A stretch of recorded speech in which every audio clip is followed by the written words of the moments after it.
Moin, ihr Landratten und Seebären, herzlich willkommen bei Hamburg Hafen Live.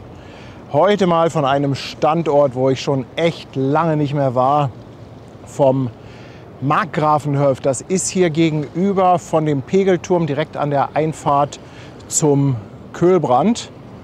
Und der Nachteil ist halt, dass man hier ein ganzes Stück laufen muss, also bestimmt so 20 Minuten. Kann man mit dem Auto nicht so schön bequem ranfahren. Der Vorteil ist, man hat hier unendlich Platz, man kann hier sich ausbreiten, man hat Ruhe, es kommen kaum Menschen hier hin. Wir haben die Sonne im Rücken, Martin freut sich schon. Und ja, wir haben halt direkt die Einfahrt in den Köhlbrand. Und als ich heute Morgen so die Segellisten gecheckt habe, da habe ich gesehen, dass 2 Containerschiffe kommen, die zum CTA gehen. Das heißt, die fahren hier direkt an uns vorbei. Und ein Containerschiff geht vom CTA ab. Das kommt also auch bei der Ausfahrt hier bei uns vorbei. Auf dem Plan reinkommend ist die Cape Corfu und die, wie heißt sie, HMM Tacona. Außerdem als Abgänger haben wir die Maersk San Clemente. Hier haben wir Michel im Bild und Michel fährt schon in Richtung Köhlbrand. Kann sein, dass der vielleicht schon zur Maersk fährt. Kann auch sein, dass da noch ein anderer Job dazwischen ist. Ja, schön, dass ihr dabei seid. Martin ist auch hier, der leistet mir Gesellschaft, übernimmt nachher ein bisschen die Kamera. Und erstmal ein Dankeschön an die liebe Dia, die jetzt neu auf dem Kanal ist, als Reeperbahn-Mitglied. Willkommen, meine Liebe. Schön, dass du dabei bist. Ja, und natürlich haben wir dann noch die obligatorische AIDA. Die soll um 17 Uhr rausgehen, die AIDA Perla. Die werden wir natürlich dann erst sehen, wenn sie hier nachher ums Eck gefahren ist, beziehungsweise wir müssen dann mal gucken, ob wir die mit der Drohne schon vorher erwischen können. So. Leider ist hier ein Busch vor der Nase, aber das wird hoffentlich nachher auch die Drohne dann regeln. Ja, die Hütte ist schon wieder voll. Mensch, schon wieder 1000 Leute dabei. Klasse, klasse. Ihr seid echt wieder fantastisch. Yves ist da und lässt gleich mal 5 € Superchat da. Dann schreibt Moin an die Community und Hamburg Hafen Live. Ja, Hansi ist natürlich da. Mit lieben Grüßen von der Familie Seehund. Danke für die 2,49. Und mach mal einen Punkt. 14 Monate auf Twitch. Dankeschön. Dankeschön. Ja, ihr Lieben. Es ist endlich soweit. Unser Kalender steht zur Vorbestellung parat. Und ich habe mal eine kleine Vorschau vorbereitet, damit ihr seht, was euch da erwartet. Insgesamt natürlich 12 Monate, 12 Fotos, ein Deckblatt dabei. Und ja, als kleines Gimmick haben wir unten rechts immer einen QR-Code. Wenn ihr den scannt, dann kommt ihr direkt zu der Stelle in dem Stream, wo das Foto aufgenommen wurde. Also alle Fotos sind in einem Stream entstanden. Und wir haben natürlich auch versucht, das Ganze so ein bisschen durchzumixen und haben da natürlich auch so ein bisschen unsere Lieblingsprotagonisten mit drin. Wir haben die Wasserschutzpolizei natürlich, wir haben eine Fähre dabei. Was haben wir noch? Ja, wir haben natürlich Hapag-Lloyd-Schiffe, AIDA-Schiffe und. Ja, die Vorschau geht jetzt relativ schnell. Der Link, der ist im Chat. Und wenn ihr möchtet, könnt ihr euch die Fotos dann auch im Shop noch mal ganz in Ruhe angucken. Es ist so, wir werden jetzt Vorbestellungen sammeln, so etwa einen Monat lang. Wir haben gesagt, im September könnt ihr vorbestellen. Über den Oktober werden wir dann drucken. Das dauert natürlich nicht einen Monat, aber ich habe beim letzten Mal, war das auch schon so ein bisschen Hickhack und dann hat sich was verzögert und dann habe ich gesagt, komm, wir lassen einfach ein bisschen Zeit zum Drucken und zum Liefern und wollen dann Ende Oktober die Kalender versenden. Wir machen das übrigens nur auf Vorbestellung, also wir werden uns jetzt nicht viele Kalender ans Lager legen. Wir wollen halt die Auflage möglichst gut vorherbestimmen und nicht dann hinterher irgendwie noch auf 100 oder 200 Kalendern sitzen bleiben. Deshalb sammeln wir halt so lange die Vorbestellungen und wenn die Vorbestellungen dann durch sind, dann ist auch quasi Bestellende. Aber auf jeden Fall habt ihr die also lange vor Weihnachten pünktlich zum Fest. Peter, der Kalender hat DIN A3. Ist ein schönes, mattes Papier. Schönes gestrichenes Papier, hat eine Spiralbindung mit so einem kleinen Haken, wo man den dann draufhängen kann. Deckblatt dabei. Ja, ich hoffe, es gefällt euch und würde mich natürlich freuen, wenn er nächstes Jahr bei dem einen oder anderen zu Hause hängt. Wir werden euch in nächster Zeit damit natürlich ordentlich nerven, immer mal wieder einblenden und ja, damit wir dann möglichst viele Vorbestellungen zusammenbekommen, dann werden wir uns einmal irgendwann mit ein paar Helfern treffen und eine große Versandaktion machen. So, der Michael ist schon unterwegs und als nächstes macht sich Peter auf. Könnte gut sein, dass sie vielleicht zu der Maersk gehen. Ich weiß gar nicht, wann die Maersk rausgehen sollte. Kann auch sein, dass da noch ein anderes Schiff dazwischen ist. Gummiberg schreibt, Kalenderbilder sind klasse. Ja, danke schön, danke schön. Wiesoboy ist 13 Monate auf Twitch dabei und Bahn Number One TV jetzt 2 Monate. Vielen Dank. Außerdem Harry Jassesnee. Harry Jassesnee. Jetzt auf dem Fischmarkt. Willkommen an Bord. Danke, mein Lieber. Ja, ich bin mal gespannt, was der Standort so hergibt. Ich glaube, das letzte Mal waren wir hier zur Auslaufparade Hafengeburtstag 2024. Also schon echt eine Weile her. Wenn der dicke Paddy nicht so faul wäre, dann würde er hier öfter hingehen. Wobei in der Vergangenheit war das natürlich auch immer so ein bisschen schwierig hier mit den Büschen. Also man kann nicht ganz so weit gucken. Aber ich hoffe natürlich, dass die Drohne uns da noch etwas behilflich ist.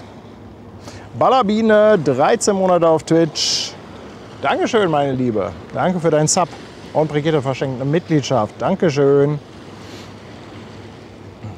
Hier ist noch die Frage, ob es dieses Jahr wieder einen Kalender von einer Seemannsmission gibt. Also ich bin ja nicht die Seemannsmission, kann euch das daher jetzt nicht mit 100%iger Sicherheit sagen, aber ich denke schon, dass die wieder so eine Aktion machen.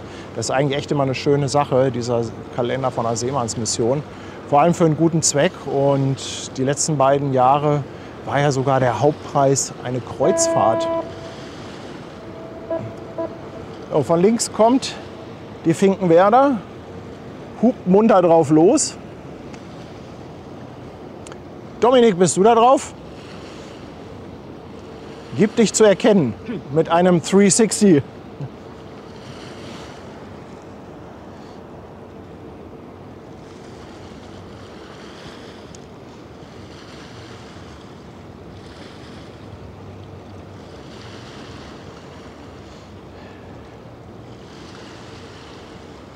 Direkt gegenüber haben wir das Dockland mit dem Fähranleger, wo die Finkenwerder jetzt auch gerade hinfährt. Und direkt daneben das Cruise Center Altona. Und wenn ich ein bisschen weiter nach rechts schwenke, kommt da auch gleich ein bisschen Beifang angetuckert.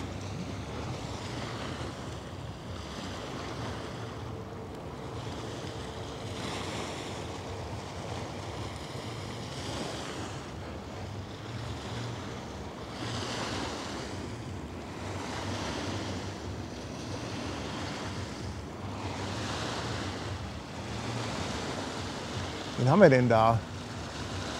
Die Sardius. Lese ich das richtig? Ein grünes Schiff. Spezifikation Schiff grün.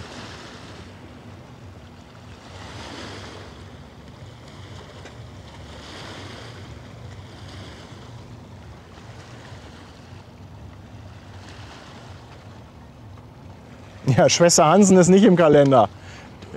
Vielleicht müssen wir nächstes Jahr mal einen extra Kalender nur mit Schwester Hansen Fotos machen.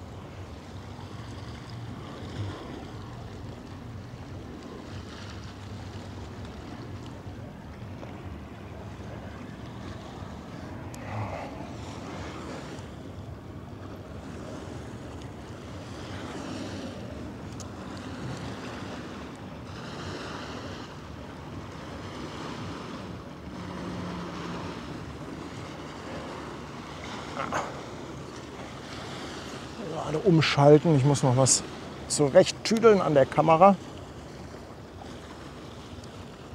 damit ich den Chat etwas besser lesen kann.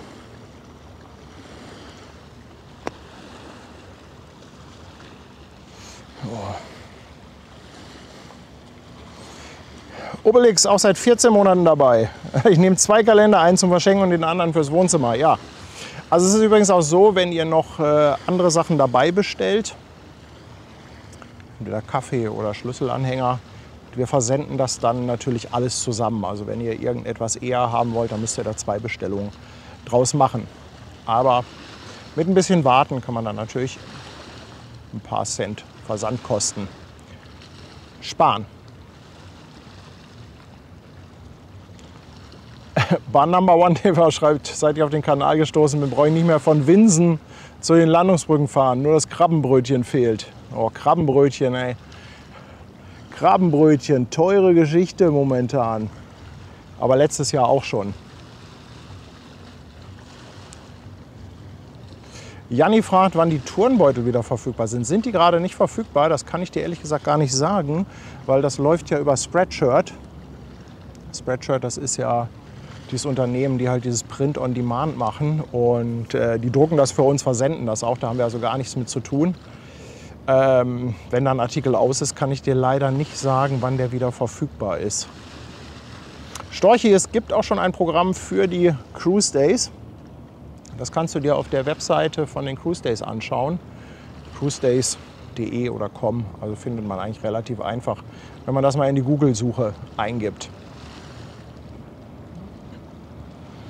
Und ja, wir werden natürlich auch bei den Cruise Days einige Streams machen.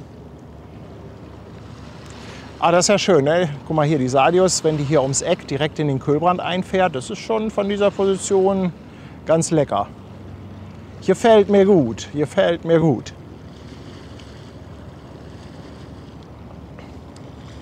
Balvarian, danke dir für deinen Prime-Sub auf Twitch. Willkommen an Bord.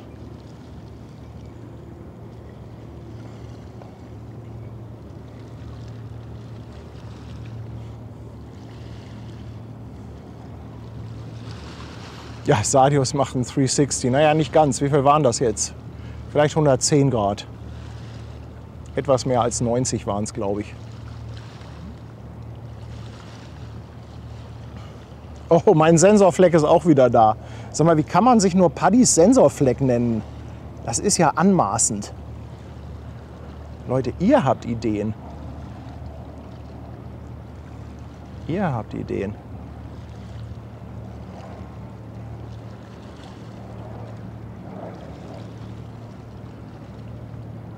Das ist ganz interessant, wir haben jetzt Flut. Martin, ist dir aufgefallen, dass die Tonne gewandert ist? Ja, ein bisschen. Ja, also hier die Fahrwassertonne, die KS3, die war eben noch ein ganzes Stück links vom Pegelturm. Das ist ja auch interessant. Müsste man mal einen Zeitraffer machen, Tonnenwanderung. Wobei, das ging jetzt relativ schnell. Ne? Also, genau, da wird eine Kette dran sein. Die hat aber, glaube ich, ein paar Meter. Und an der Tonne sieht man auch ganz gut, wie die Strömung da vorbeizieht.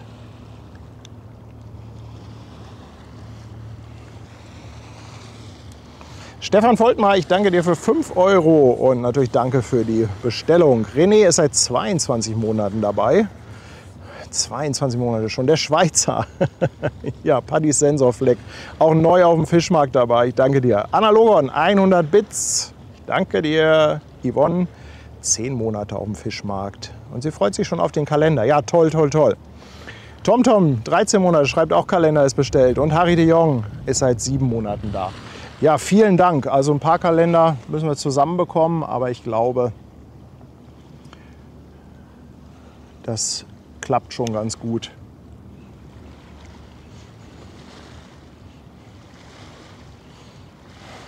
Ja, ich denke mir schon, dass das wegen des Sensorflecks war, aber dass du dir gleich den Namen deswegen gibst, das ist schon krass. So, von rechts kommt hier noch was.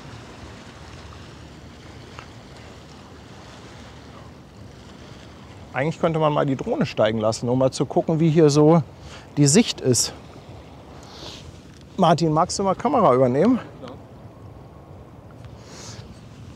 Oh, hier ist auch jede Menge Platz zum Starten.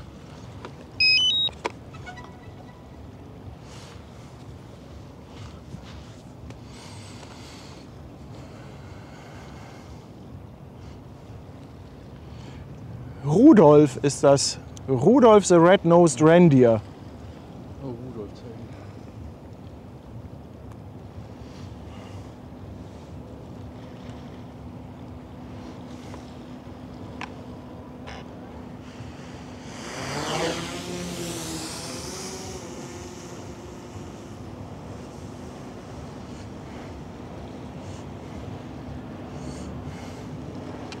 So, du müsstest eigentlich schon ein Bild haben. Hab ich. Hast du, super.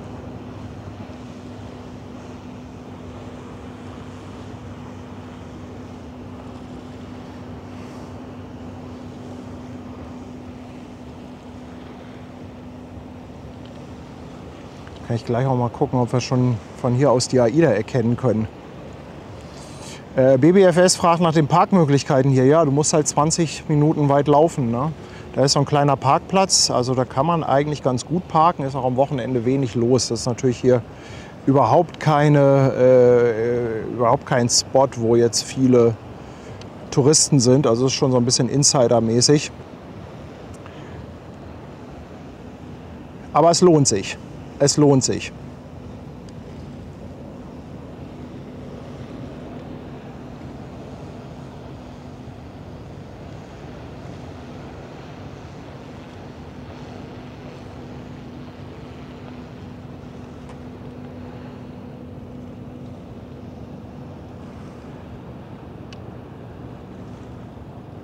So, kann ich auch gleich mal gucken, ob wir hier denn ums Eck kommen mit der Drohne. Denn auf der linken Seite haben wir natürlich einen großen Busch. Aber ja, das funktioniert ganz gut. Ach, die Stettin ist unterwegs. Da im Hintergrund ein kleiner Punkt. Aber das müsste die Stettin sein, oder? Also die Silhouette ist so markant. Außerdem daneben die Mare Frisium.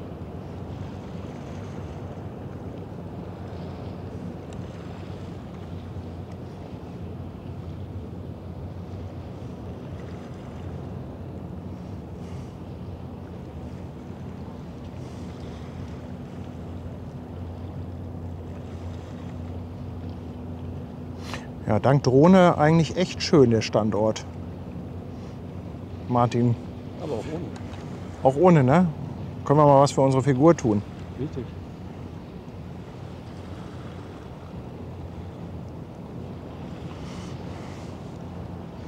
Und Miss Brimborium, danke für dein Prime Sub im 3. Monat.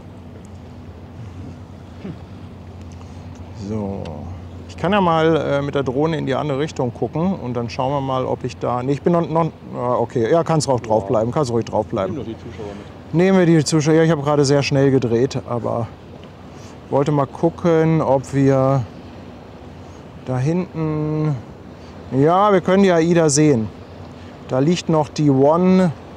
Wie heißt die? Revolution? Nee, Reliability, glaube ich, ne? One Reliability liegt da noch am CTT und dahinter sieht man so ein bisschen den Brückenaufbau von der AIDA Perla.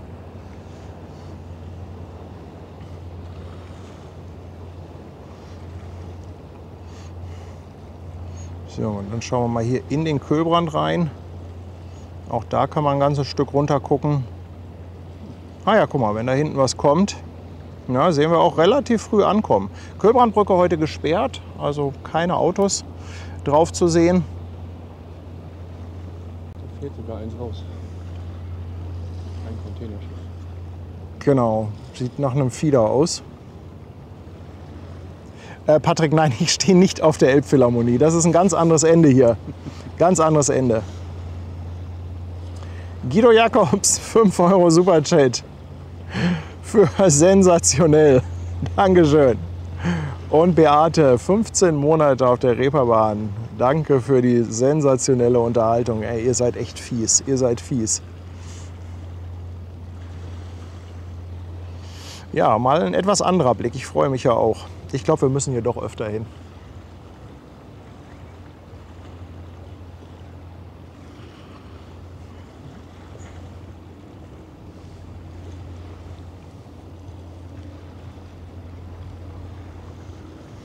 Die Gerda ist das, sagt Ute. Ja, danke schön. Danke für die Info.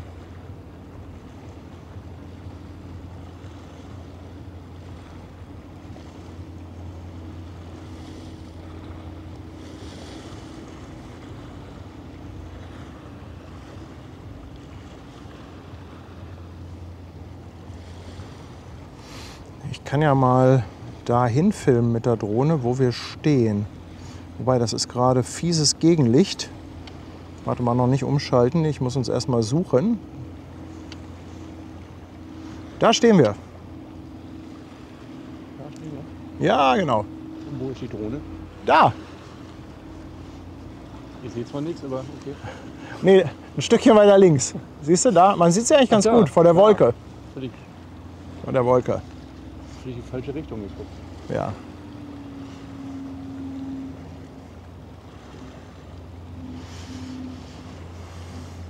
So.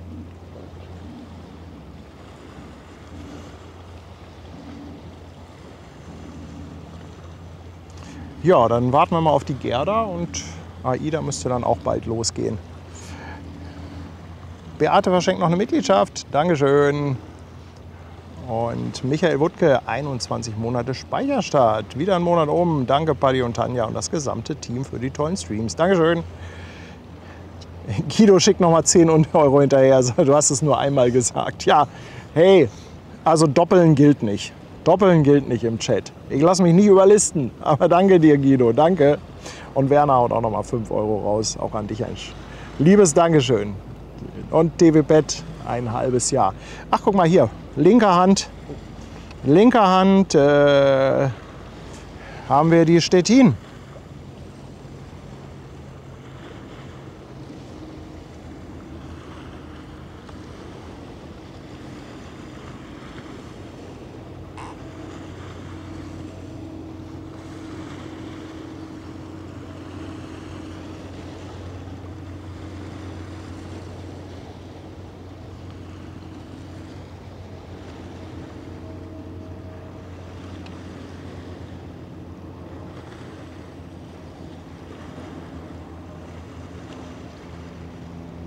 Auch ein schöner Dampfer.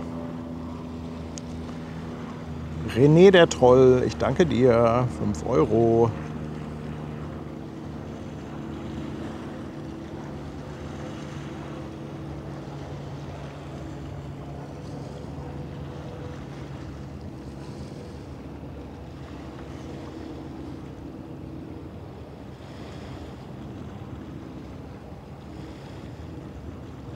Ihr könnt jetzt auch mal eine Runde pfeifen.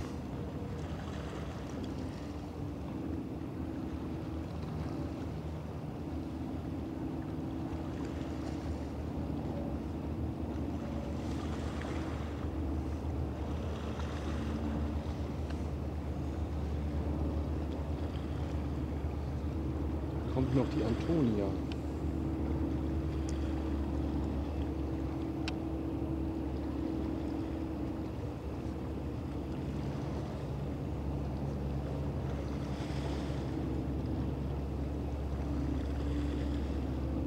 Also diese Ruhe hier, die ist ja fast gespenstisch.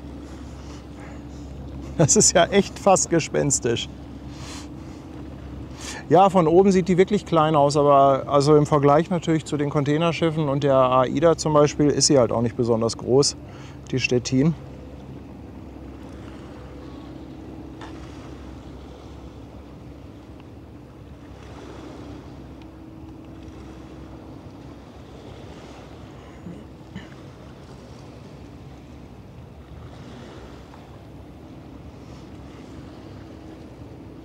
Und die Antonia scheint abzubiegen, oder? Kommt auch bei uns vorbei.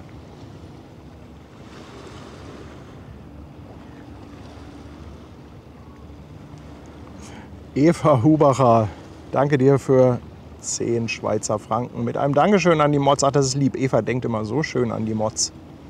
Und Guido sagt sensationell zum Quadrat. Nein, das funktioniert auch nicht. Das funktioniert auch nicht. Sensationell zum Quadrat.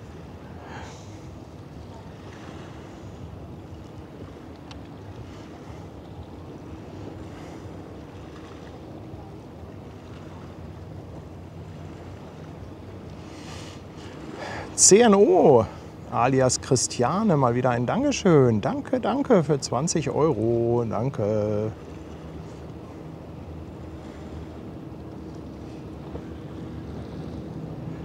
Schön, wie die hier rumdriften, oder? Ganz schön stehen.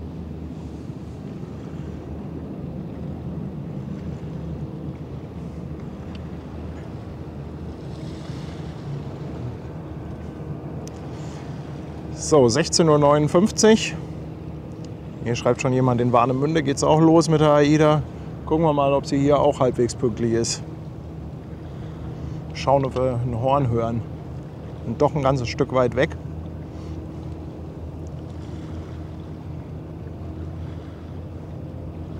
Hausi, danke dir für 7 Monate Prime Sub auf Twitch. Dankeschön.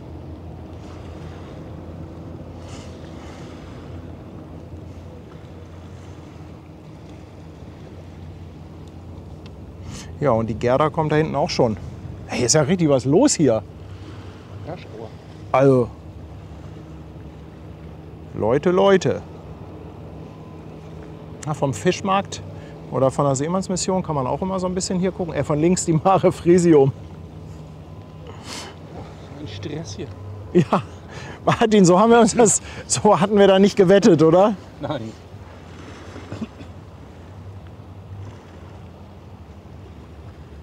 Ich dachte, ein bisschen Entspannung.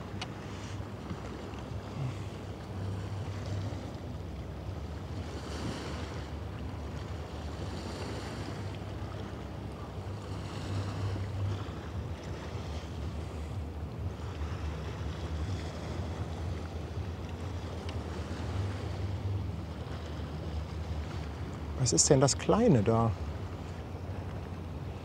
was du gerade im Bild hast?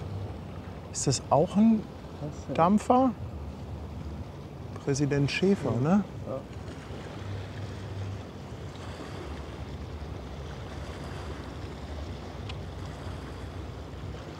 Chase, ich danke dir für 2 Euro. Dankeschön. Oh, Gerda sieht aber auch schick aus, oder? Ja, ist hübsch. Gerda ist echt hübsch. Gar keine Patina. Cape Corfu meldet Java kurz vor Finkenwerder.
Präsident Schäfer ist eine ehemalige Zollbarkasse.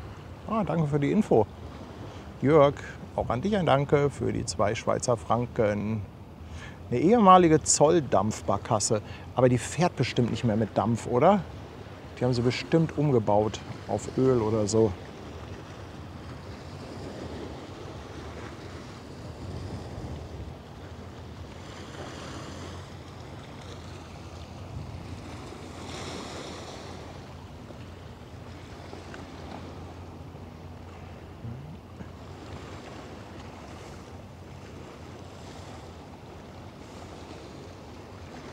Guido, Mensch, Guido, du verrückter Typ.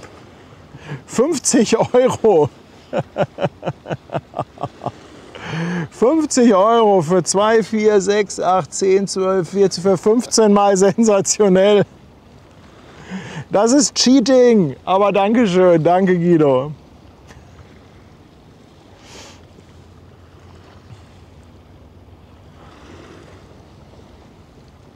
Völlig verrückt, völlig verrückt.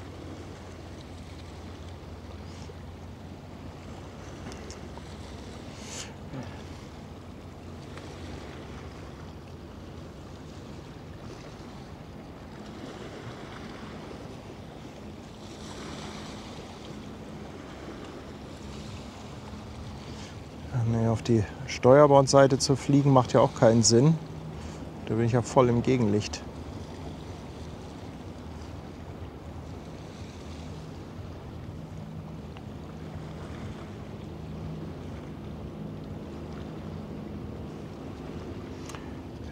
Hey, der Old Dirty King ist mal wieder da mit 5 verschenkten Mitgliedschaften. Seid ihr unterwegs, Digga? Kommt ihr noch rum?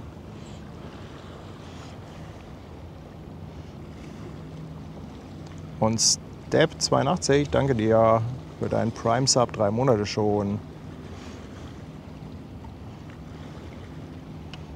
Also wie malerisch das aussieht, ne? Mit diesen Fotowölkchen.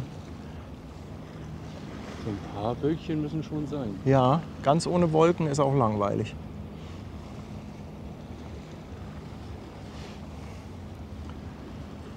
Kann natürlich sein, dass die Perla noch auf die Cape Corfu wartet. Mal kurz gucken, meine Notizen. Die Cape Corfu, ja, so riesig ist sie nicht, aber auch 186 Meter, 35 Meter breit, von 2021, fährt unter Flagge von Zypern, 2708 TEU und eine Bruttoraumzahl von 31.622.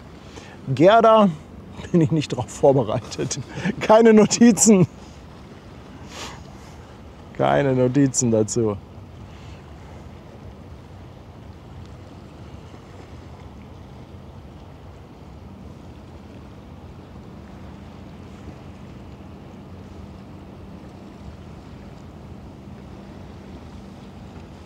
Ist Hamburg nicht schön, Leute? Ist das nicht schön? Moin, Torben.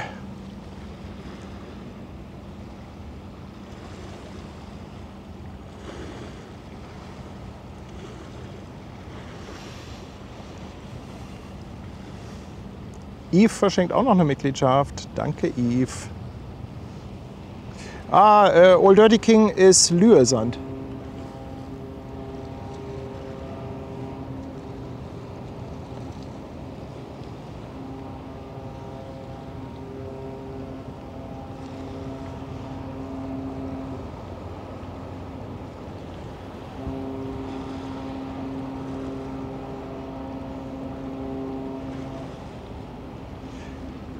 Das dürfte die Perla gewesen sein, oder? Die ist pünktlich.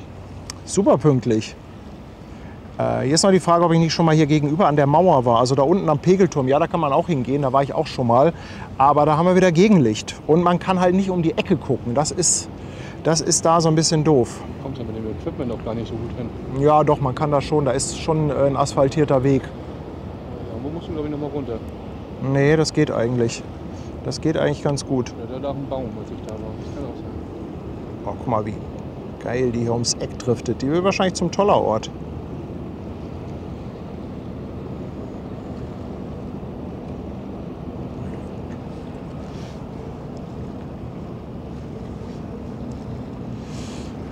Sabine, danke dir für 17 Monate.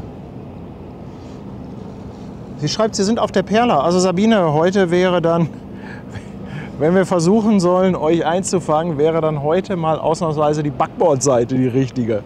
Das Gute ist, da stehen bestimmt viel weniger Leute. Die meisten stehen ja Steuerbord, um zu gucken. Hey, das ist der Trick. Das ist der Trick. Dann kriegen wir sie alle heute. Am besten oben ans AIDA-Logo.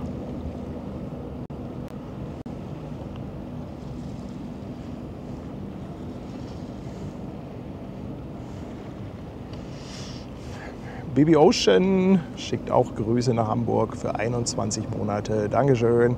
So, hier kommen nochmal die Infos für die Gerda. Danke für die Unterstützung. Maschine Skolze. 168 Meter lang ist sie, 27 Meter breit. Fährt auch unter Flagge von Zypern. Und hat einen Tiefgang von 8 Metern. Aktuell mit 5,8 Knoten unterwegs. Baujahr 2009. Ich finde, für 2009 sieht die extrem gut gepflegt aus. Manuela Wassmann, danke für die 2 €. Hamburg strahlt viel Ruhe aus. Ja, von hier aus in der Tat. Du kannst davon ausgehen, dass jetzt an der Seemannsmission, Fischmarkt, dass da wieder jede Menge los ist, wenn AIDA abfährt. Und der Zwergfox 14 Monate. Geller 2 Monate. Mit Sub auf Twitch. Dankeschön. Ja, da hinten pfeift die Stettin.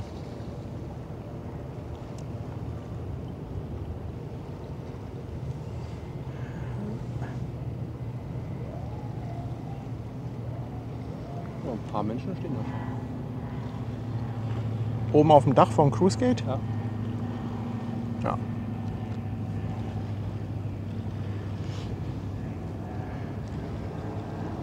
Ute hat noch was aus dem Kühlbrand entdeckt, die Main. Freibier, ja, der Standort ist öffentlich zugänglich. Muss halt ein bisschen laufen, ne, so 20 Minuten. Aber ansonsten öffentlich. Yvonne, Willi habe ich gestern gesehen. Allerdings nicht im Stream. Der ist gestern an uns vorbeigeschippert, als wir gewartet haben. Wir hatten ja eine leichte Zeitverschiebung gestern.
Ja, Michael, heute ist Hamburg echt entspannt. Liegt natürlich auch ein bisschen an dem Standort, weil natürlich niemand um uns herum tanzt. Du hast keine Stimmen im Hintergrund, also es ist halt nicht so viel Unruhe. Ich mag das ja, wenn Action ist, aber sowas ist auch mal schön.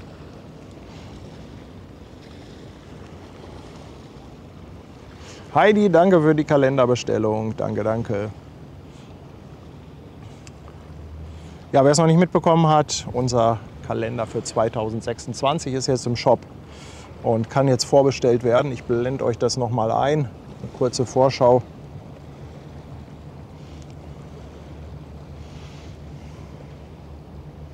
Und im Text bei dem Kalender findet ihr auch noch Infos, wann geliefert wird und so weiter.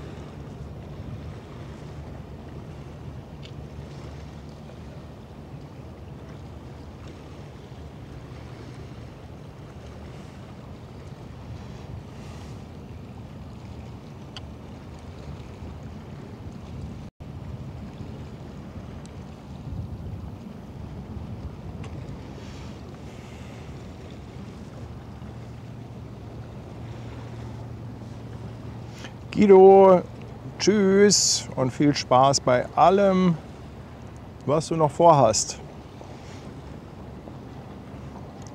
Fokus. Trägerangriff hat auch einen Kalender bestellt. Ja, danke schön. Vielen, vielen Dank dafür. Vielen Dank.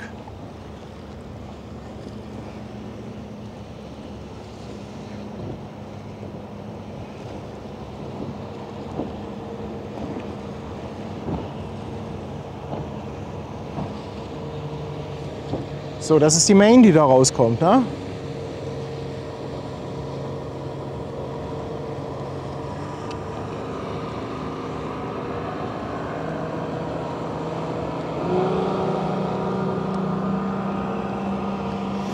Robert, das Bubendei-Ufer sollte eigentlich heute fertig werden. Ich habe ehrlich gesagt noch nicht geguckt. Und heute passte das halt hier so sehr gut mit diesem Standort. Eben weil halt noch 2 Containerschiffe hier direkt reingehen in den Kühlbrand und 1 geht noch raus. Beziehungsweise raus haben wir ja jetzt schon 3 gehabt, oder? Nee, nicht die Main, die Maike ist das. Maike. Main, habe ich mich eben verlesen. Sorry.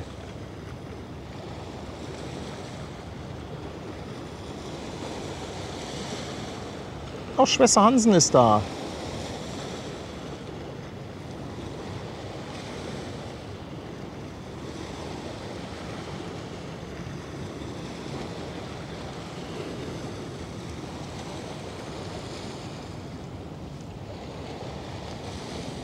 Hatte nicht im Chat eben jemand Main geschrieben? Wahrscheinlich einfach nur ein Vertipper. Einfach nur ein Tipper. Vertipper. Hm.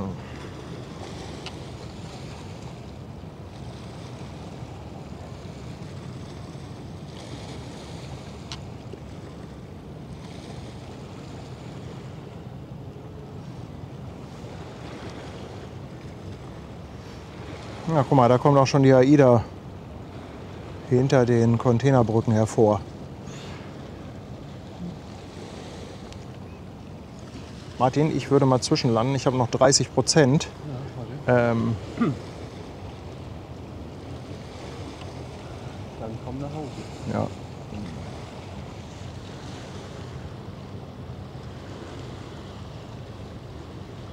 Einmal Landeerlaubnis bitte geben. Lufthansa 1, wind 020 degrees, 8 knots, runway 05, clear to land.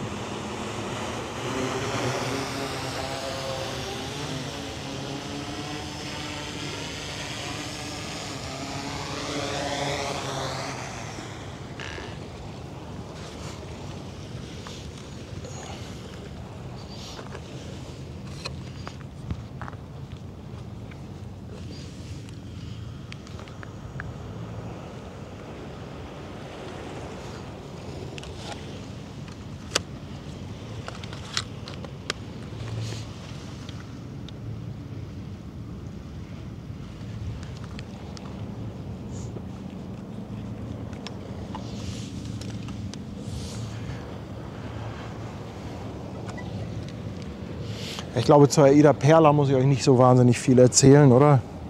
300 Meter lang, ich glaube um die 4.500 Passagiere, etwas über 900 Crewmitglieder.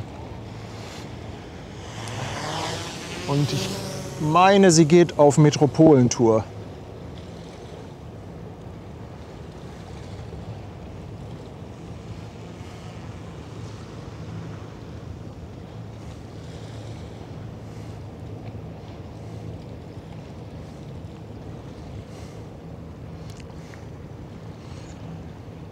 Kann das sein, dass die Gerda wartet? Will da bestimmt anlegen. Ja. Ja, es sieht so aus, als ob die auf die AIDA wartet. Das ist ja nichts zum Anlegen, ne? Nee. Dirk Büttow ist da mit Moin vom sonnigen Havelstrand. Die Hamburg Hafen Live Flagge ist angekommen. Danke Dirk für 5 Euro.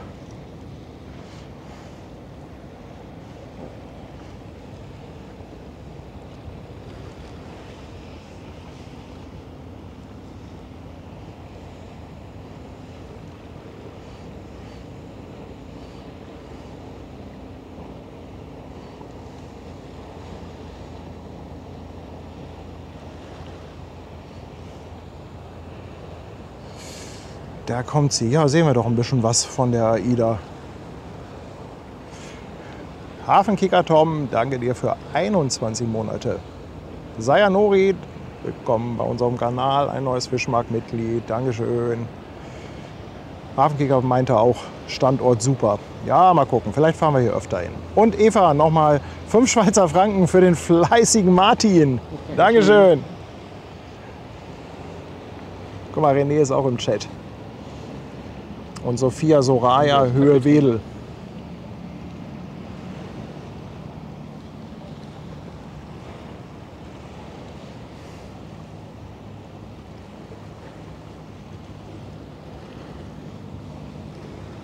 Ja, die Gerda scheint die AIDA rauszulassen.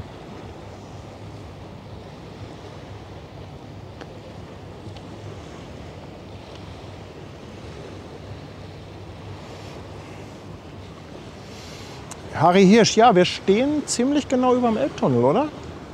Ja. Ungefähr hier unter uns müssten die Röhren Weiter langlaufen. noch, Ja, es sind ein paar Meter nur. ein paar Meter, ja. Ja.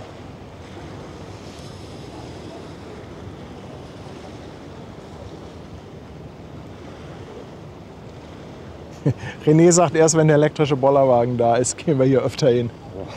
Ja, ich hoffe, dass der mal bald kommt.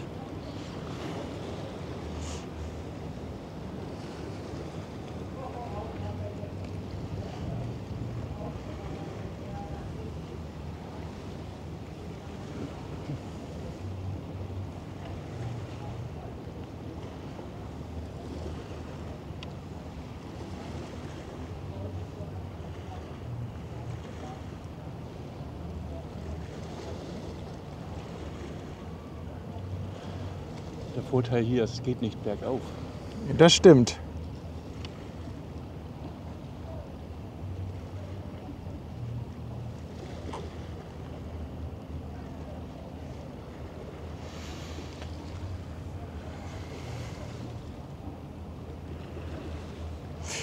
Oskar Behrens fragt nochmal, was F 185 am Turm bedeutet, beziehungsweise jetzt 186. Das F steht dafür, dass wir Flut haben, das heißt, das Wasser läuft auf. Und 186 ist der aktuelle Pegelstand, also 1,86 Meter oder jetzt sogar 89 über dem mittleren Hochwasser.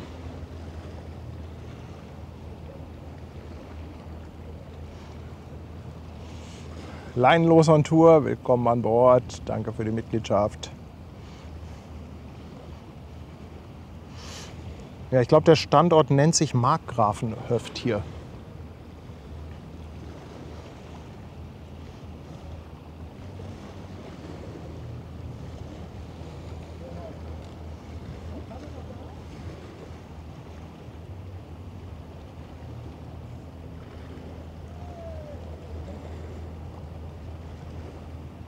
Kann man auch ganz gut beobachten, wie schnell das Wasser steigt. Ne? Eben waren wir bei 1,85, jetzt sind wir bei 1,89.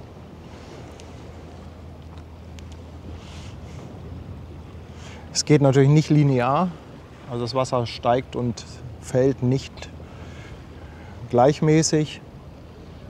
Aber gerade am Anfang, da macht das ordentlich ein paar Meter. René, danke dir für 18 Monate. Er schreibt, St. Pauli ist wieder Stadtmeister, ja. Ich sag mal so, der HSV ist wieder in der ersten Liga angekommen.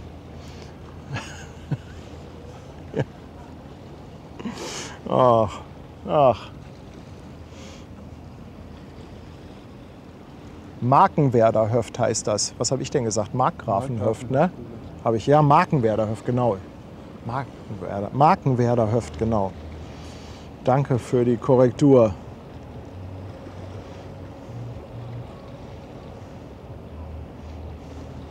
Ich mache mal kurz ein Foto. Oh, war schnell. Oh, Cape Corfu kommt.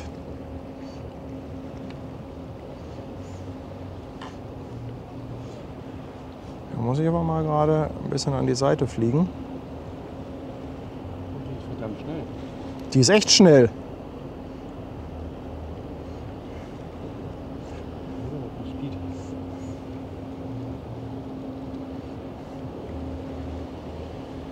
So, ich habe sie.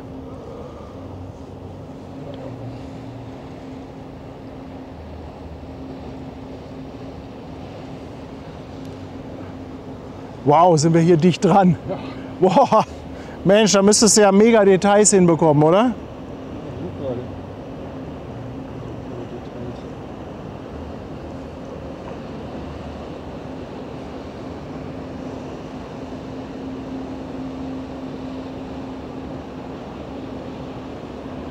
Was hatte ich gesagt? 186 Meter.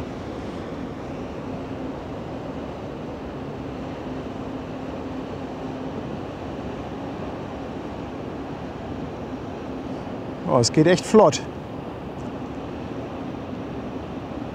Oh, und im Hintergrund die AIDA. Schalt mal bitte um. Ich habe, glaube ich, gerade ein ganz schönes Bild.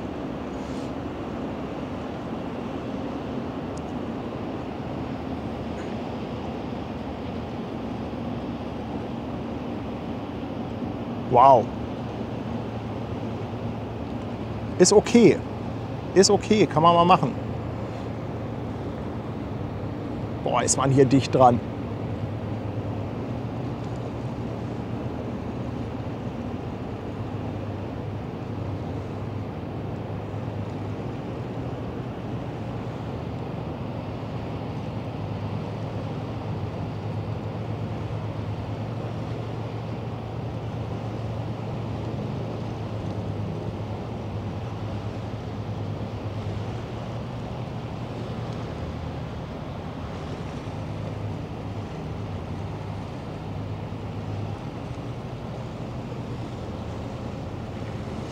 Frank, nein, du kommst nicht mit dem Auto zum Pegelturm. Keine Chance. Es sei denn, du bist Mitarbeiter vom Klärwerk. Dann könnte das klappen.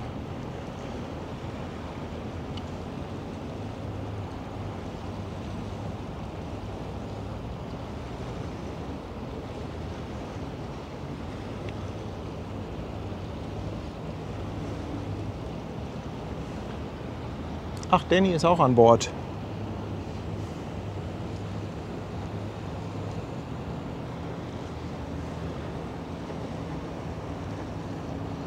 So, jetzt kommt sie schon gleich aufs Fahrwasser, die AIDA.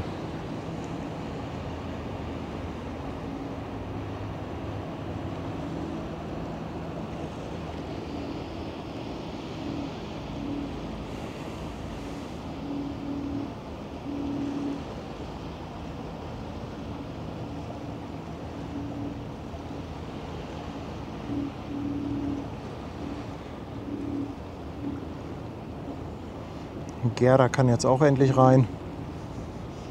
Cool aus, wenn die da um die Ecke kommt.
Sven schreibt, wir werden demnächst bei den Sehenswürdigkeit erwähnt.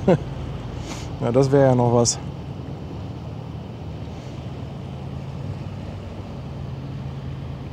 Ich mache mal noch ein Foto. Sven, danke für die 5 Euro. Mach ein Foto. Ja.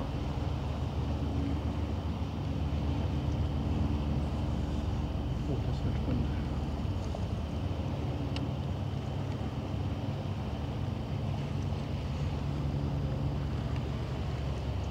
Wer kommt da denn? Ist das Chicago?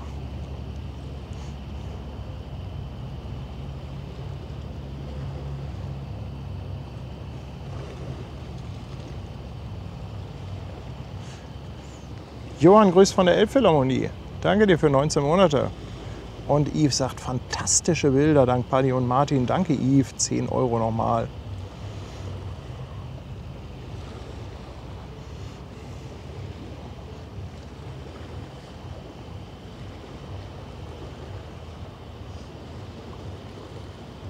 Ich hatte die Cape Corfu ehrlich gesagt etwas später erwartet.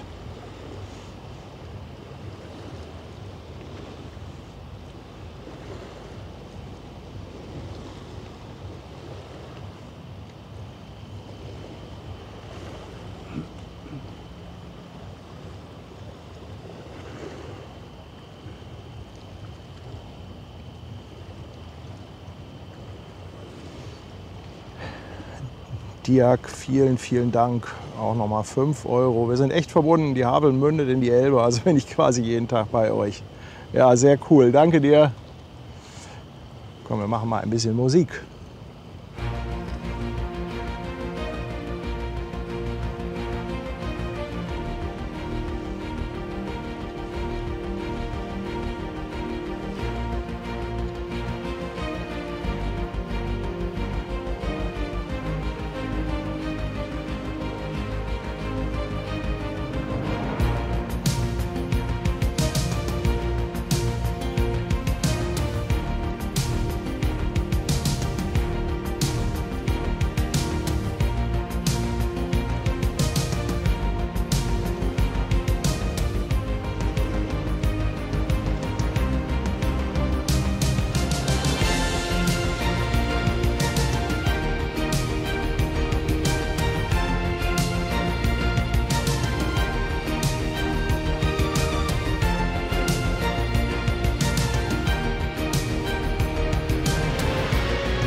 Oh, geh mal auf die Drohne. Geh mal auf die Drohne. Das ist ja alles voll mit Hamburg Hafen Live-Flaggen. Sensationell.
Mega. Richtig cool.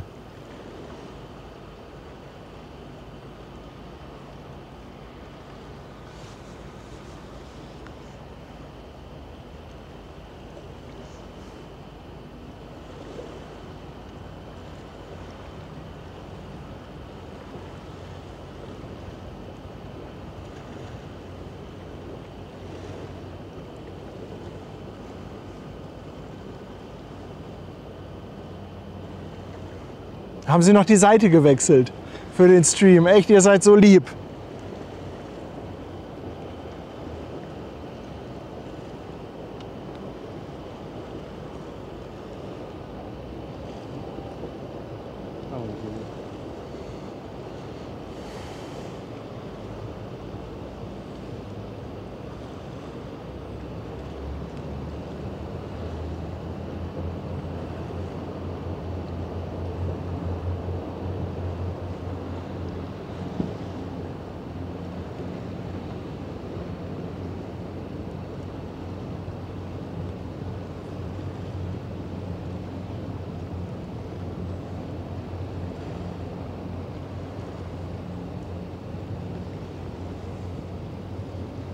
Sebastian, Grüße aus Texas.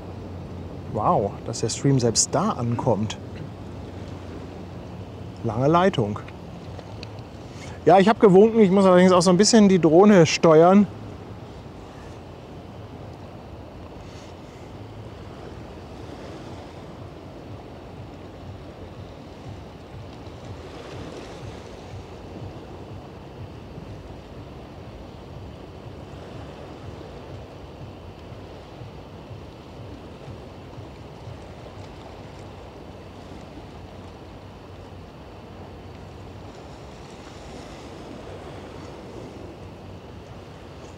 Grande Scandinavia hat auch abgelegt, sagt Ute.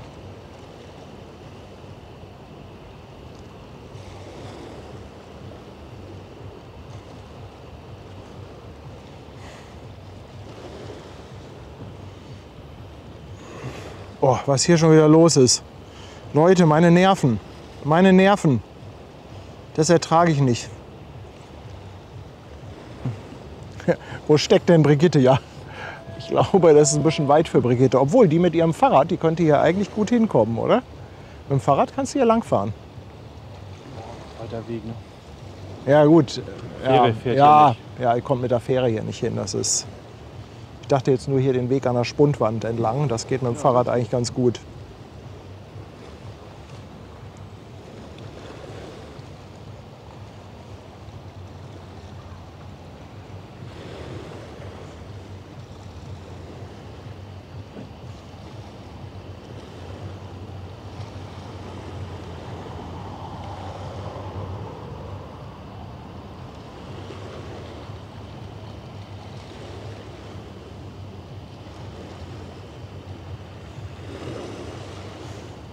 Ja, schon wieder.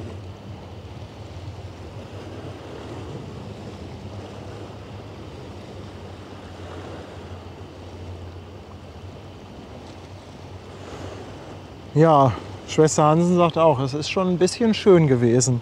Vor allem so überraschend, ohne Ankündigung. Ein Stream mit Überraschung.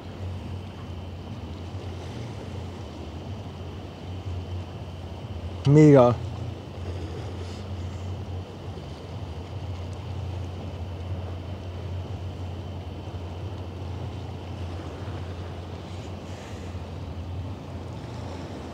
Wo kommt noch was? Brigitte stand am Zaun im Dockland.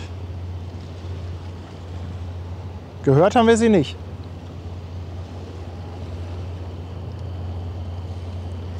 Jetzt geht der Lotse ran an die AIDA.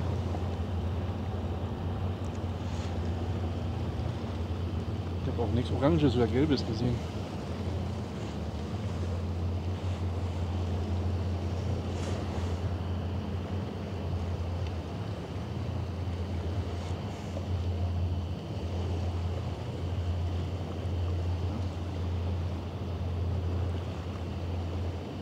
Auch ein schönes Bild mit dem Terminal im Hintergrund.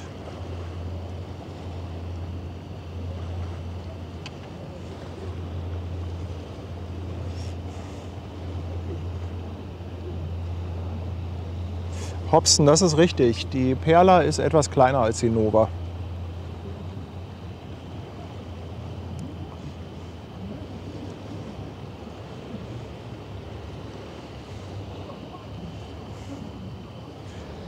Grande Scandinavia, ich muss jetzt mal fragen, ist das ein Autotransporter? Ist das eine Grimaldi? Grande klingt ja danach. Könnte ja auch ganz cool aussehen, wenn die da gleich aus der Stadt kommt. Könnte ich ja mal in die andere Richtung gucken.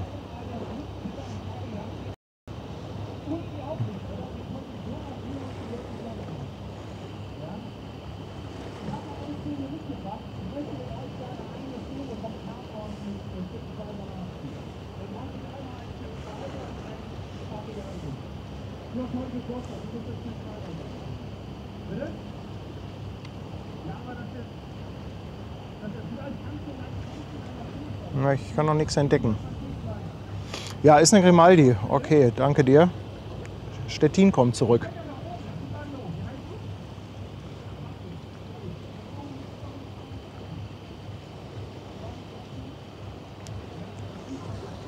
Janni, die AIDA fährt Metropolentour.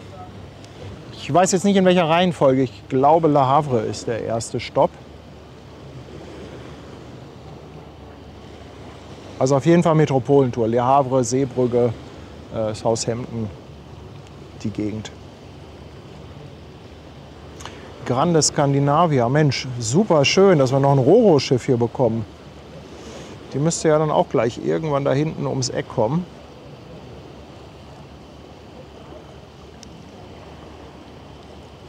Da sehen wir auch die Cap San Diego.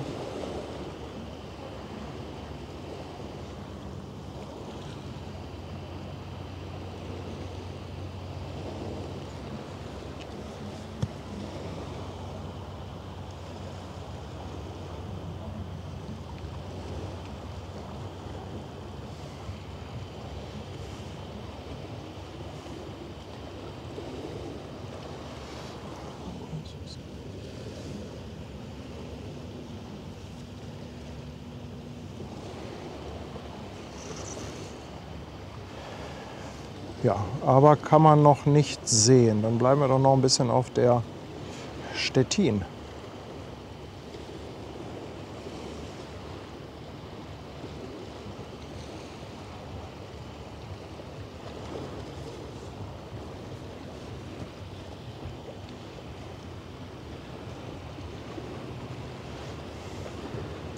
Jürgen ist auch da. Moin, mein Lieber.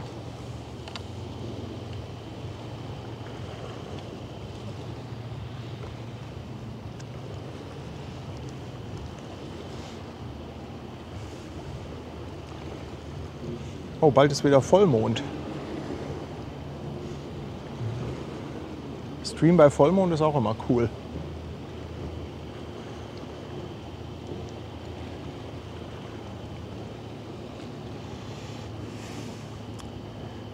Ute ist schon 19 Monate dabei, unser lebendes Schiffsradar. Ute, danke schön für 19 Monate und vielen, vielen Dank, dass du uns immer mit den Infos unterstützt. Das ist echt sehr hilfreich, weil selber noch aufs AIS immer gucken, das ist schon ein bisschen schwierig. Thomas grüßt von der Mein Schiff Relax. Liebe Grüße zurück.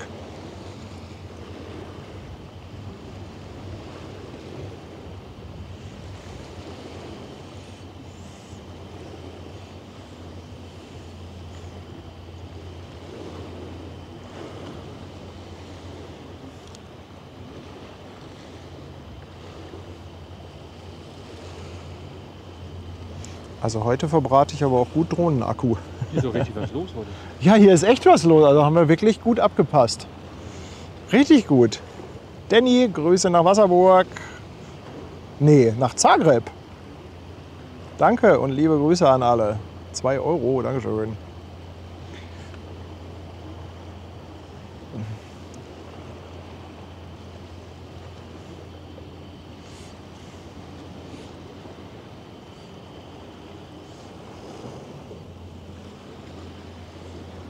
Kann das sein, dass du fokusmäßig an den Dalben hängst? Oder du den Fokus einfach mal ausgeschaltet hast? Ich habe ihn eingeschaltet. Ja, du bist wahrscheinlich an das Touch-Display gekommen, dann geht der aus. Dann steht da MF. Okay. Ah, ich habe ja vorhin nochmal drauf gedrückt und dann war das scharf. Stellt ihr dann aufgrund des Touches ein? Ja. Ja, genau. Das macht er auch. Entschuldigung. Du, das machst du jetzt noch 20 Mal und dann irgendwann sitzt das. Und dann habe ich auch einen platten Hinterkopf, ne? Nein, nein, sowas machen wir nicht. Ja, also ich würde mal landen. Du hast ja die Stettin im Blick. Ich habe die Stettin. Lufthansa 1, wind 020 degrees, 8 knots, runway 05, clear to land.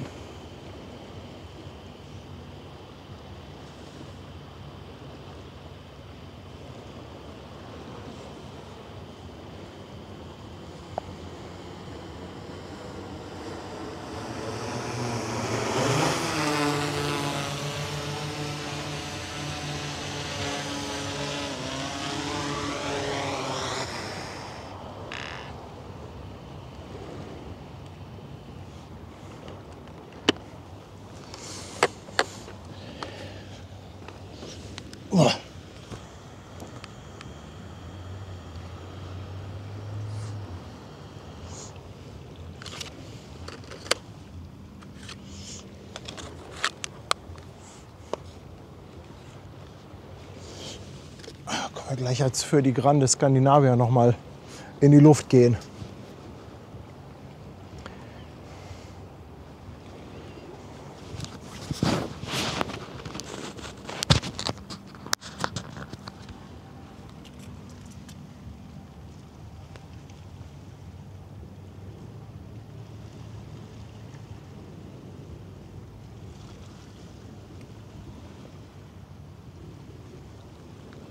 Florian fragt, wann die Disney fertiggestellt werden soll. Meinst du die Disney Adventure in Wismar? Ja, da haben sie ja jetzt irgendwie auch eine ganz unchristliche Zeit genommen. Die soll ja jetzt angeblich in der Nacht von Sonntag auf Montag irgendwann zwischen 22 und 9 Uhr in Wismar rausgehen. Also das ist echt nicht schön. Hast du denn ein Zelt?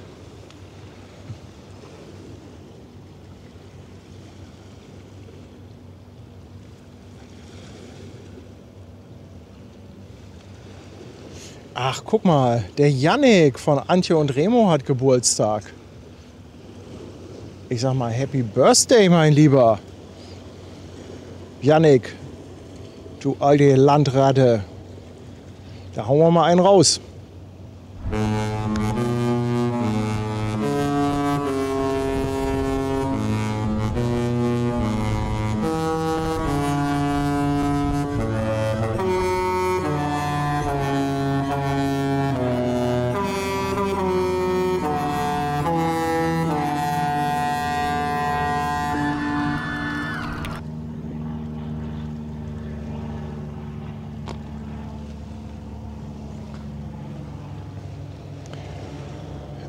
Merleburger fragt nochmal, wer denn bitte mein Mitstreiter Martin ist. Ja, Martin, der fotografiert selber auch und der ist sehr häufig auch immer mal so da gewesen, wo wir gestreamt haben. Und dann hat man sich so mit der Zeit kennengelernt, angefreundet und irgendwann hat Martin gesagt, du, wenn du Bock hast, kann ich auch mal ein bisschen Kamera machen. Dann kann ich mich ein bisschen auf die Drohne konzentrieren. Und in letzter Zeit hat Martin irgendwie oft Zeit. Ja. Und vernachlässigt seinen Garten. Richtig. Heute auch.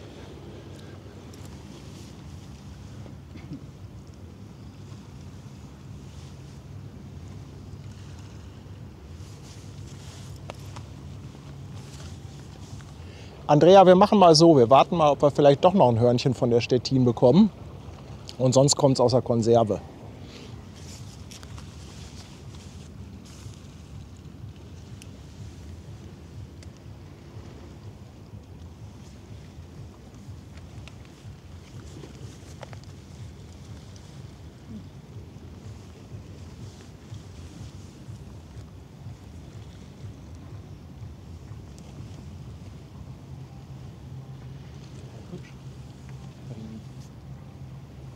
Ja. Ja.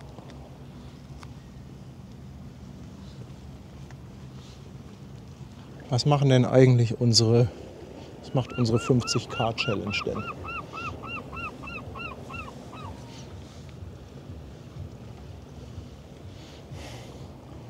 Es wird.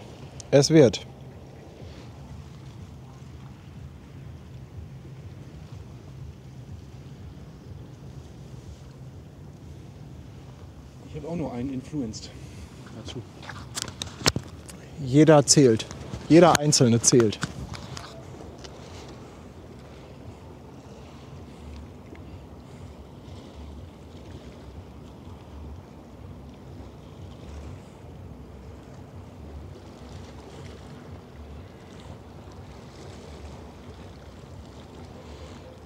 Was ist das links für ein Gebäude, wo die Leute auf der Dachterrasse stehen? Da habe ich jetzt leider schon reingezoomt. Kann ich dir jetzt leider nicht mehr beantworten. Muss ich gleich noch mal gucken.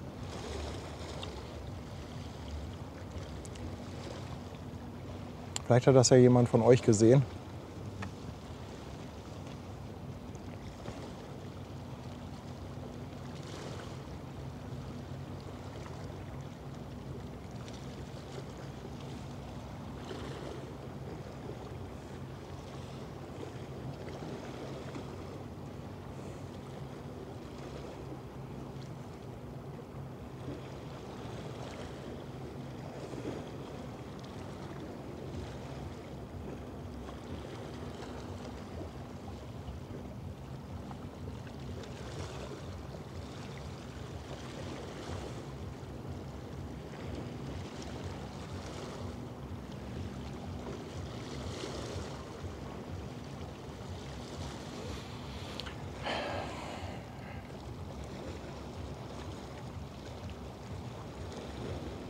Eka sagt, es wird langsam ernst.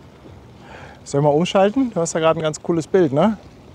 Ja, ich fand das noch zu hell, aber mach mal. Vielleicht sieht das ja größer besser aus als das klein. Ja, vielleicht gleich mal mit der Drohne. Grande Skandinavia ist jetzt auch Höhe Landungsbrücken. Dann kann ich ja gleich noch mal starten.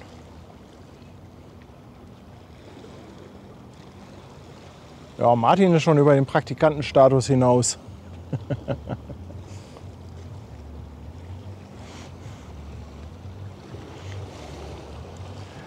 Mugoli, danke dir für 13 Monate auf Twitch. Danke für das Sub. Ich habe mal versucht, eine Dampfpfeife zu bestellen bei der Stettin. Ach so, übrigens, morgen, ne? Morgen sind wir auf der Stettin eingeladen. 11 bis 13 Uhr. Fahren da mit. Und es wird wahrscheinlich sogar einen Stream geben. Das müssen wir morgen vor Ort noch mal abklären.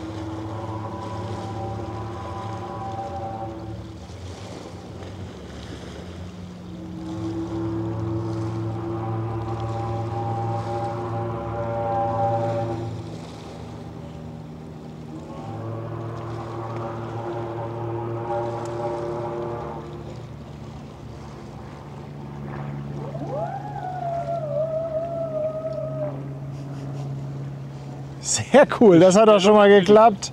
Bestellt und geliefert. Okay, hätte noch ein bisschen näher kommen können, aber passt schon. Liebe Grüße, Sophia Soraya ist auch hinterm Bubendei-Ufer. Dann mache ich doch noch mal Lufthansen klar.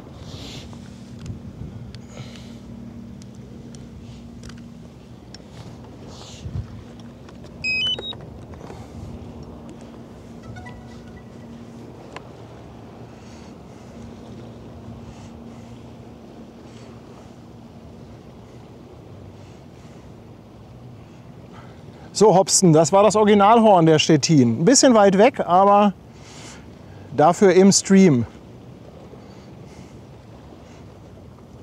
Lufthansa 1, wind 040 degrees, 5 knots, runway 05, cleared for takeoff.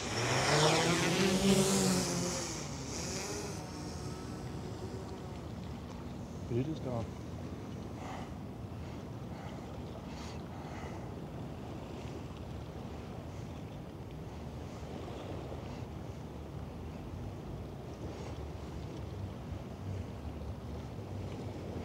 Schwester Hansen möchte, dass ich ihr das mit dem Kalender noch mal erzähle. Ja, unser Kalender für 2026 ist jetzt im Shop. Könnt ihr mal schauen, da gibt es auch eine Vorschau. Da sind auch alle Bilder einmal aufgeführt. Da müsst ihr nicht die Katze im Sack kaufen. Ich wollte ja eine Überraschungspackung machen, aber ich dachte mir, nee. Lieber vorher einmal zeigen, dann weiß jeder, was ihn da erwartet. Ach schön, dieses Grande Skandinavia leuchtet aber ordentlich.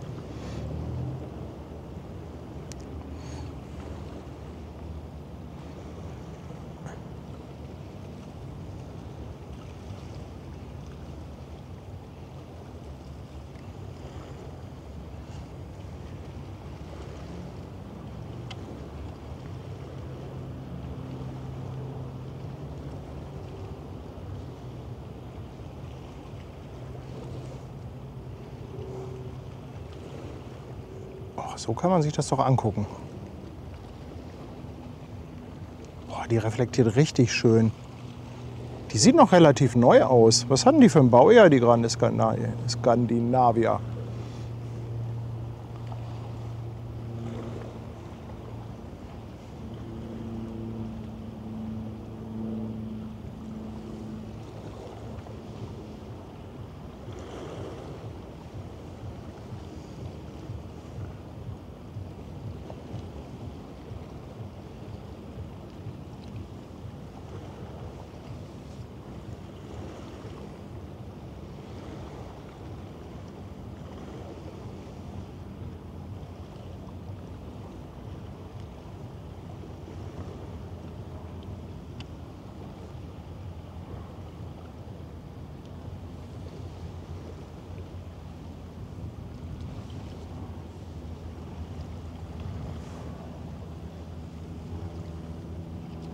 ...2001, also dafür sieht sie aber gut aus. Kann das sein, dass sie vor kurzem Klasse bekommen hat?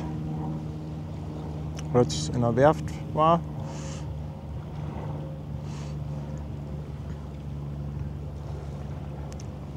Oder? Die sieht doch echt gut in Schuss aus.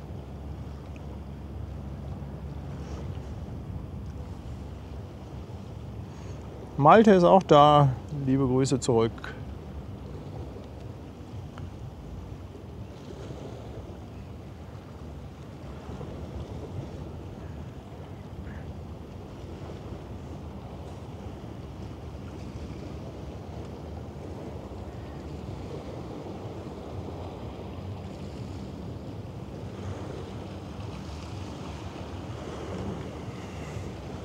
Ja, wieder mal alles super schön, CNO. Richtig. Guck mal, von links kommt auch ein Fairplay-Schleppi.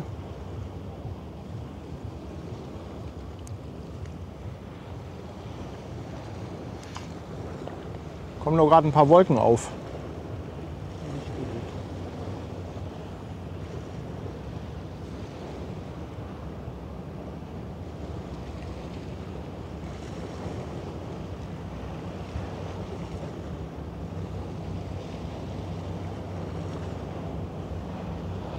Sophia Soraya kommt auch. Ich gehe mal drauf. Nehmen wir uns mal mit. Ja.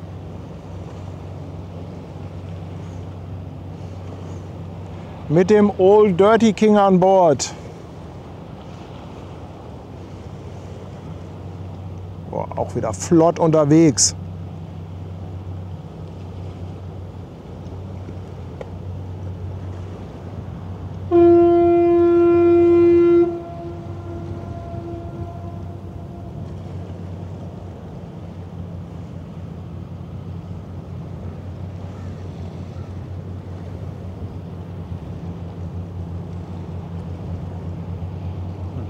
Zu spät.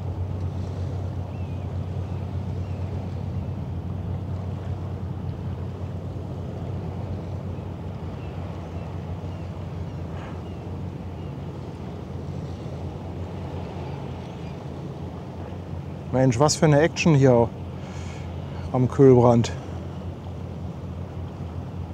Also in letzter Zeit haben wir aber auch echt immer wieder Glück.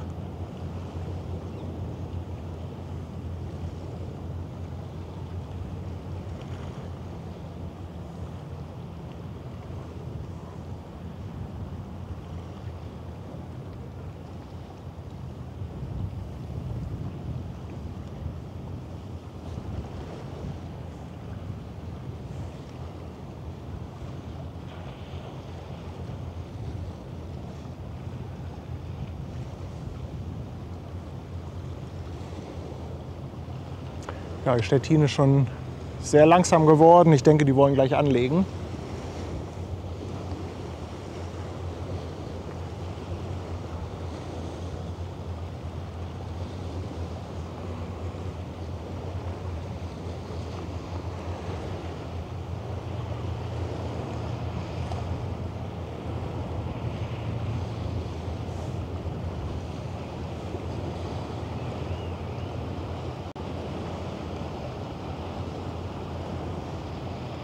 Der Nordlicht, ich danke dir. 10 € für mega schöne Aufnahmen. Dankeschön.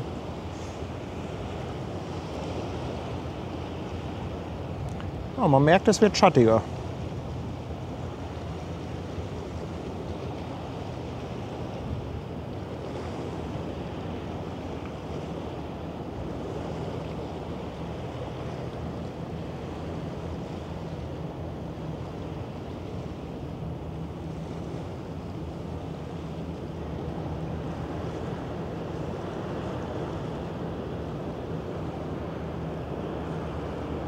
Also aus der Nähe hat sie aber doch ein bisschen Patina, die Skandinavier. Boah, der Himmel. In die Richtung geht das aber. Ja. Wow.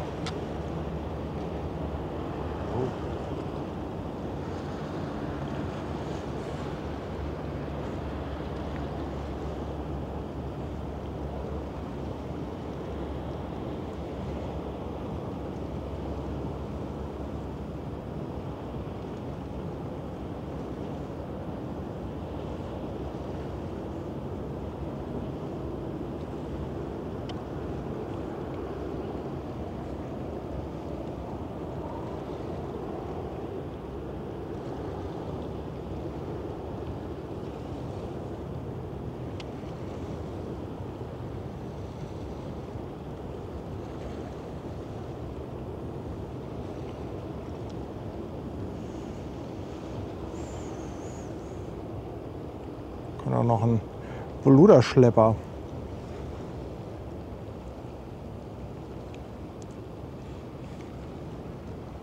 Ja, light is everything, Jupiter. Absolutely. Jetzt ist die Schlepperbrücke auch leer geräumt. Eben war da noch alles voll.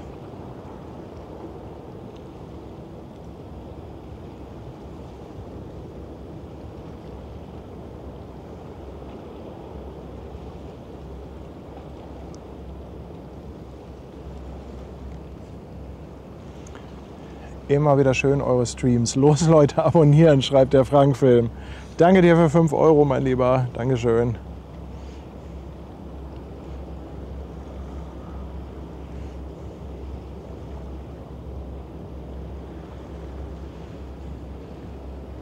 Und Jürgen haut nochmal 2 Euro raus für das geile Licht. Danke Jürgen. Ich bin's. Willkommen auf dem Fischmarkt. Dankeschön.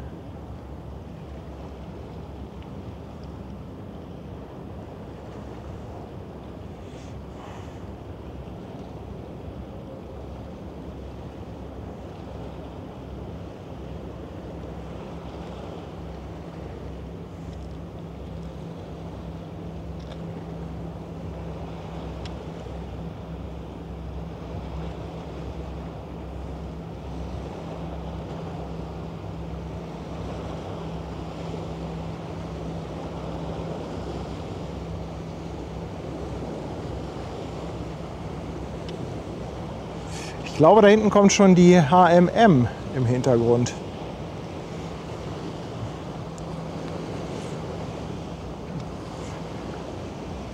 Roland Kremer ist jetzt auch dabei. Roland, willkommen an Bord. Danke dir vielmals. Und Joachim, 2 Euro Superchat. Dankeschön.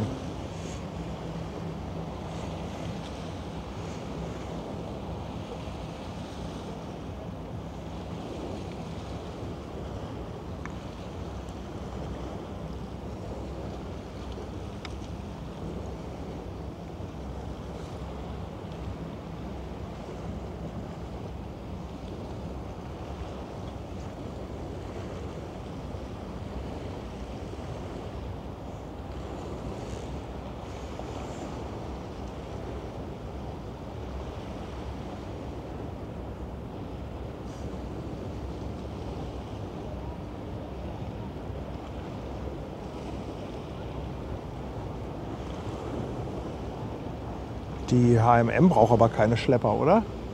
Guck mal, die Björk fährt hier übrigens auch noch gerade durchs Bild. Wasserrettung.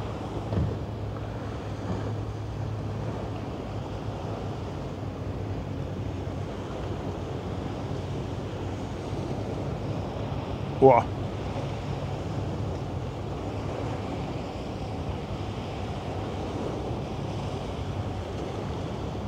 Sag mal, was ist denn hier heute los mit Schiffsverkehr?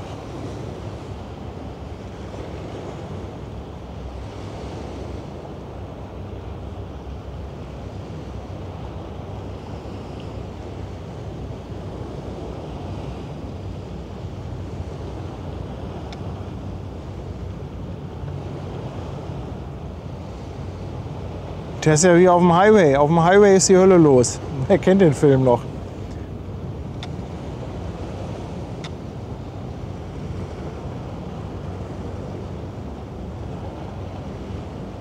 Pirata Bernie, danke dir für 11 Monate. Dankeschön. Kommt noch die Rotten. Ja.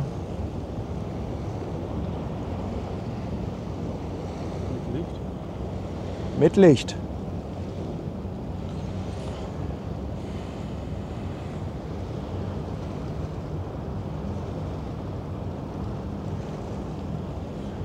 Tanja sagt, ich soll mal die Challenge raushauen, damit wir den besonderen Stream bekommen.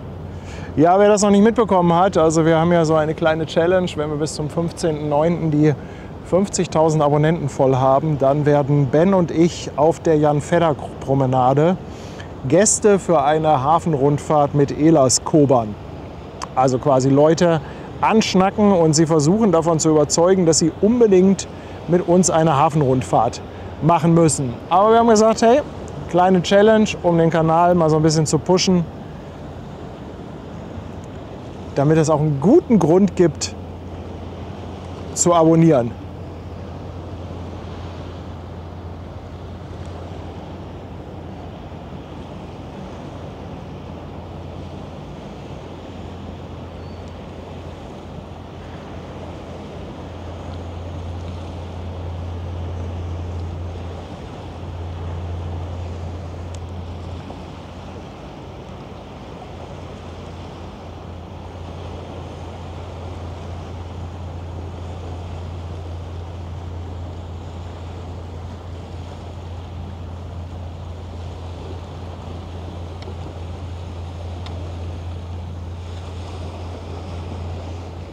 Oh, der Himmel kann aber was. Freibier, ich weiß gar nicht, wann die Maersk ablegen soll. Du müsstet dir vielleicht noch mal in die Segelliste schauen. Hey Speedy! Speedy, ein Firmenpack Subs, ich danke dir vielmals. Dankeschön.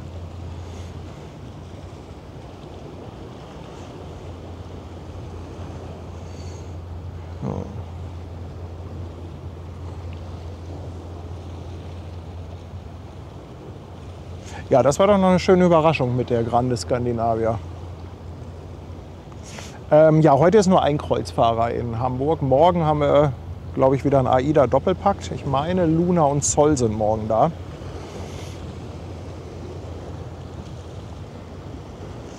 So. Ich würde mal landen. Lufthansa 1, wind 020 degrees, 8 knots, runway 05, clear to land.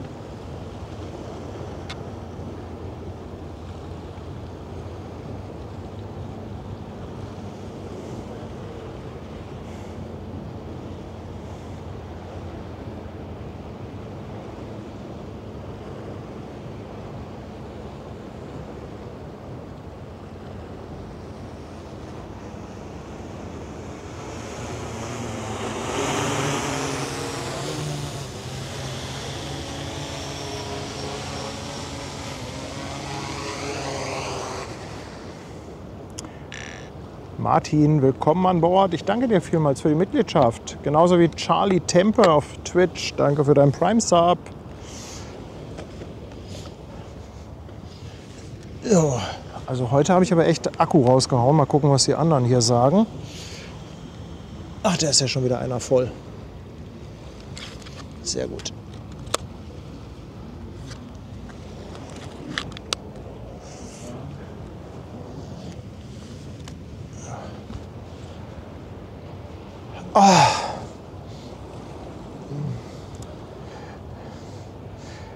Speedy, ganz, ganz lieben Dank dafür. Ich muss da jetzt allerdings noch mal zusagen, Speedy schreibt alles für die Challenge. Ich habe da, sorry, das habe ich eben vergessen. Die Challenge läuft erstmal auf YouTube, weil auf YouTube sind natürlich die Abos ja kostenlos. Also was wir jetzt nicht machen würden, wäre sowas irgendwie auf Twitch zu Abos aufrufen, weil die kosten ja Geld. Und jetzt so eine Challenge und dann zu sagen, ihr müsst dafür bezahlen, damit wir das machen, das würde ich ein bisschen doof finden. Deshalb haben wir das erstmal auf YouTube beschränkt. Und wenn das dann durch ist, werden wir uns aber irgendwann auch mal was für Twitch mit Followern einfallen lassen. Aber nicht gegen Geld. Das würde ich ehrlich gesagt nicht so gut finden.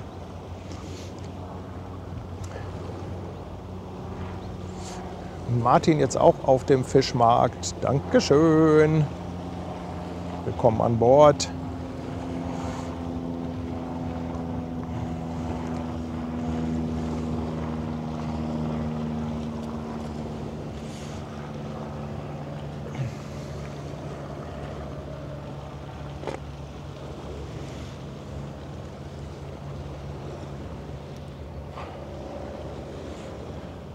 Mensch, Sehr schön. guter Stream, oder? Perfekt. Gleich haben wir noch die HMM und dann haben wir ja noch die Maersk im Abgang. Ich denke, die Maersk wird auf jeden Fall warten, bis die HMM, wie hieß die? Tarragona, glaube ich, bis die drin ist. Denn das passiert alles hinten am CTA. Ja, Speedy, danke schön, danke.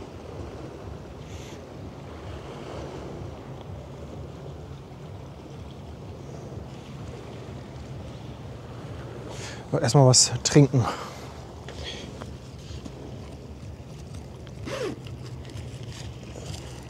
Martin, willst du eine Limo? Was Kaltes, Dankeschön. Ja. Nee, Kalenderauflage 50.000, ja, das wäre was.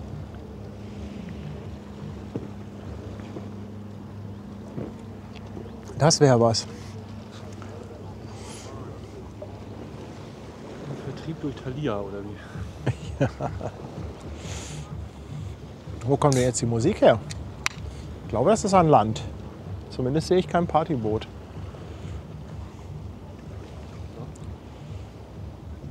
Das ist ein Tanker, eine Bunkerbarge. Ja, aber von da kommt das, glaube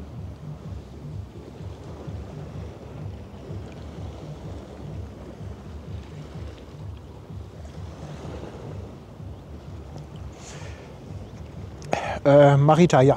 AIDA ist raus. Musst du mal ein bisschen zurückspulen. Anja, ja, man kann Kalender schon vorbestellen. Ich kann auch gerne noch mal die Vorschau einblenden für alle, die später gekommen sind.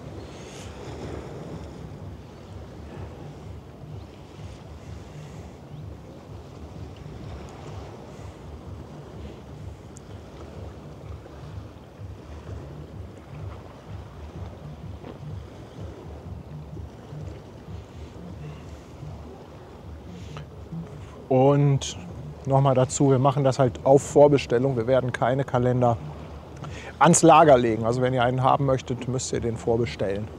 Dann können wir die nämlich auch alle in einem Rutsch versenden. Weil Lager ist nämlich unser Keller.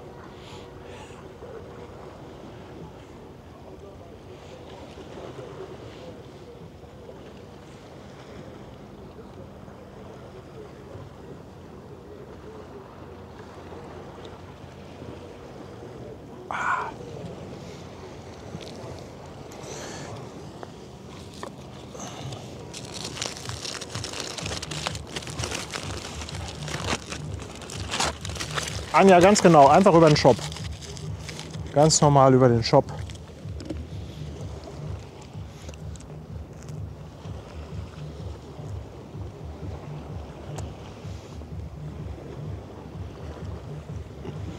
Enten-Content.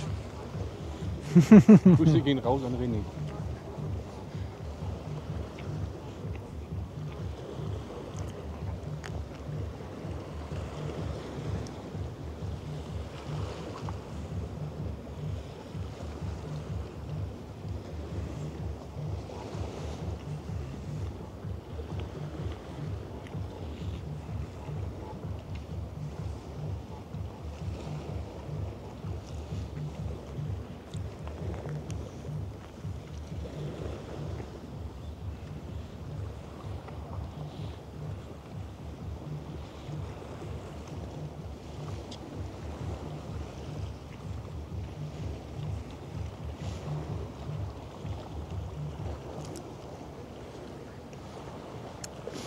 Elke schreibt, die Elbsan wird gerade losgemacht. Danke Elke für die Info und für die 2 Euro.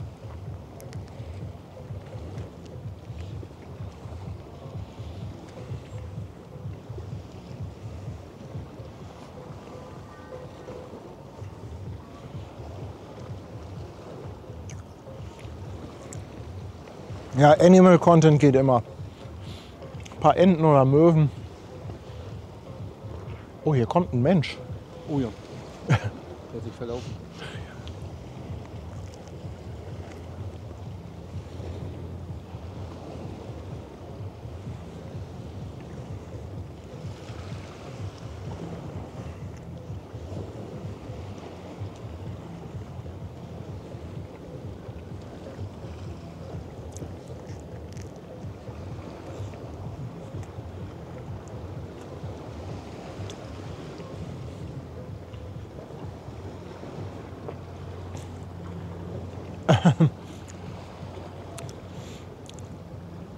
Ban Number One schreibt, Papa hat am 14.11. Geburtstag, Kalender oder Akkuschrauber? Also das ist in der Tat eine sehr, sehr schwierige Frage. So ein Akkuschrauber, der hat ja auch was. Der hat ja auch was.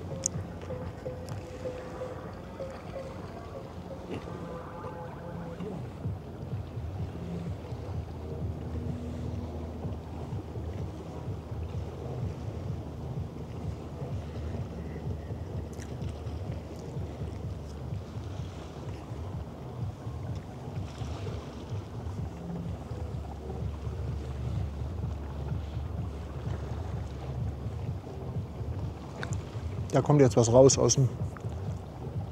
vom CTT. Oh ja. Das könnte die Elbsahn sein.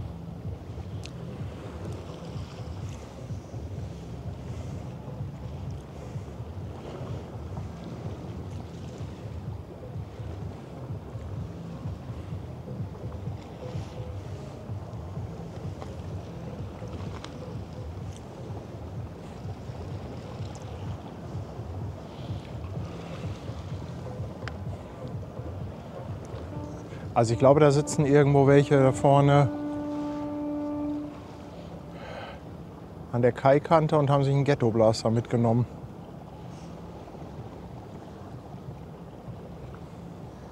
Ich hätte da aber eben keinen gesehen. Ich bin da mal so längs geht.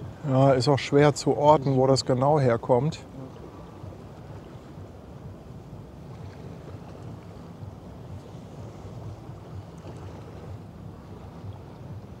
Da kommt die Elbsahn ums Eck.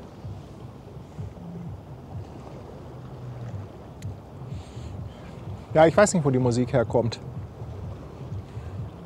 Also ich glaube, das ist vorne am Ufer. Also es ist auf jeden Fall kein Partyboot. Weil dann würde es weggehen irgendwann.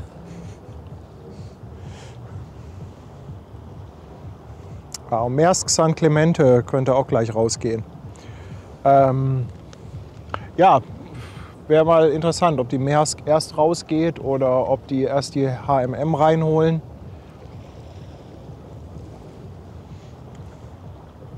Kann natürlich sein, dass sie die Maersk noch vorher rausschicken. Es sind schon 2 Schlepper dran, 95 und 96.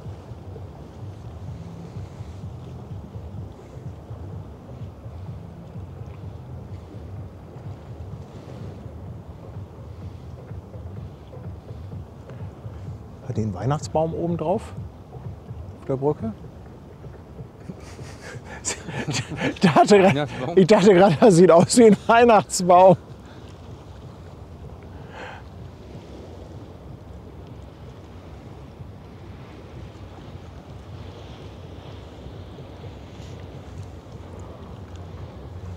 Hier sieht aus wie Radar.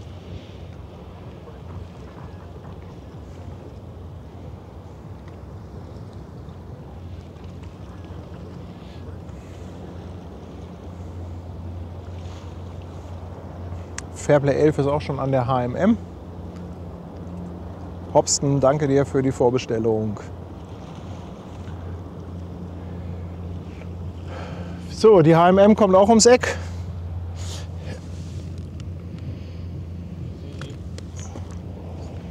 Ich sehe sie da schon durch die Büsche.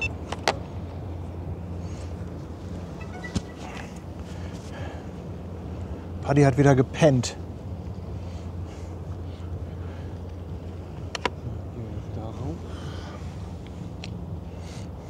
Lufthansa 1, wind Los, komm schon, 040 degrees, starte doch mal 5 knots, schneller. runway 05, cleared for takeoff.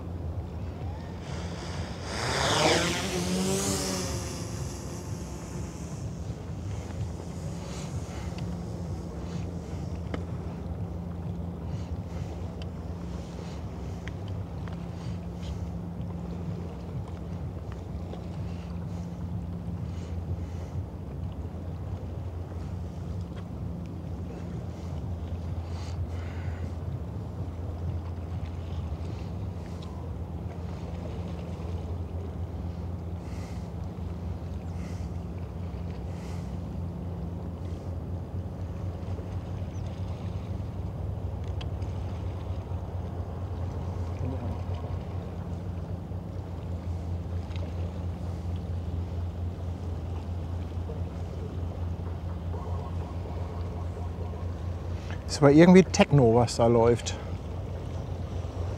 Also glaube ich zumindest. Ich bin ja, was so Musikrichtungen angeht, nicht so bewandert. Aber irgendwas Elektronisches.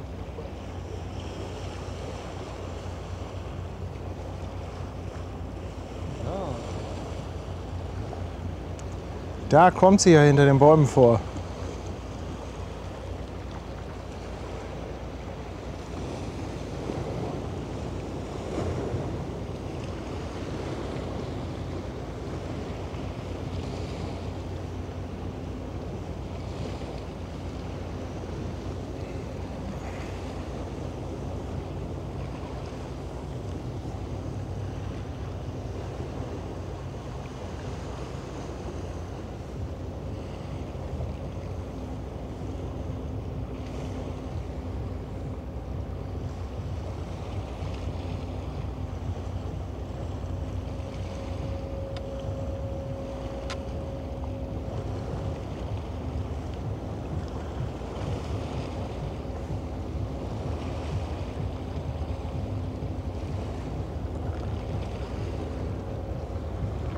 Tacoma, nicht Tarragona, Tacoma.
...294 Meter lang, 40 Meter breit, Baujahr 2009. Hat eine Bruttoraumzahl von 72.597 und kann 6.350 Standardcontainer transportieren. Die HMM Tacoma fährt unter der Flagge von Korea und geht jetzt in den Kühlbrand zum Containerterminal Altenwerder.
Muss natürlich unter der Kühlbrandbrücke durch. Wir können ja mal schauen, was die aktuelle Durchfahrtshöhe unter der Kühlbrandbrücke ist.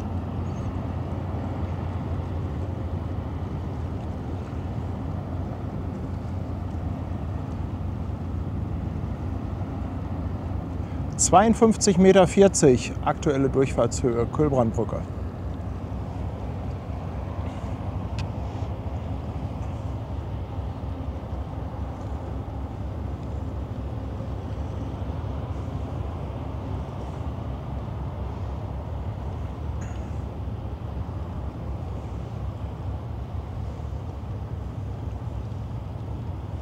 Ja, Moni, Cruise Days haben wir was geplant. Die Streams sind auch schon erstellt, wenn du mal auf dem Kanal guckst. Kannst du dir schon markern.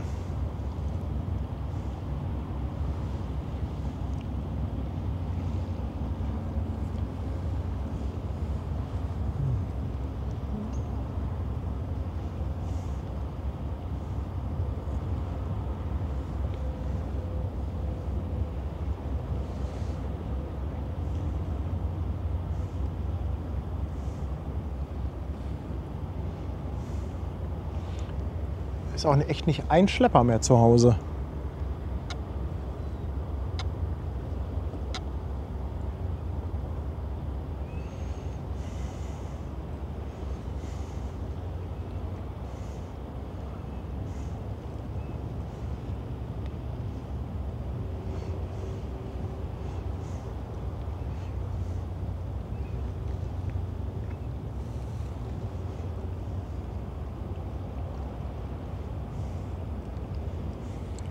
Ja, die Elbsahn haben wir jetzt ein bisschen vernachlässigt. Aber wer kann denn auch ahnen, dass hier heute so ein Traffic ist? Oder ignoriert. Naja, wir hatten sie ja drauf.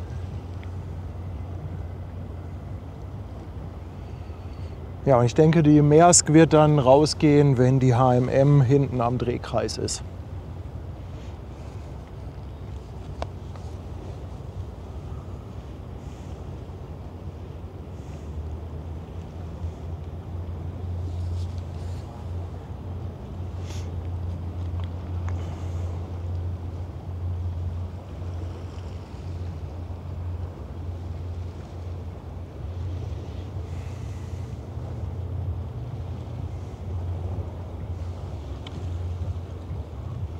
Da ist noch ein zweiter Schlepper unterwegs. Ich denke mal, dass sie den zum Drehen brauchen.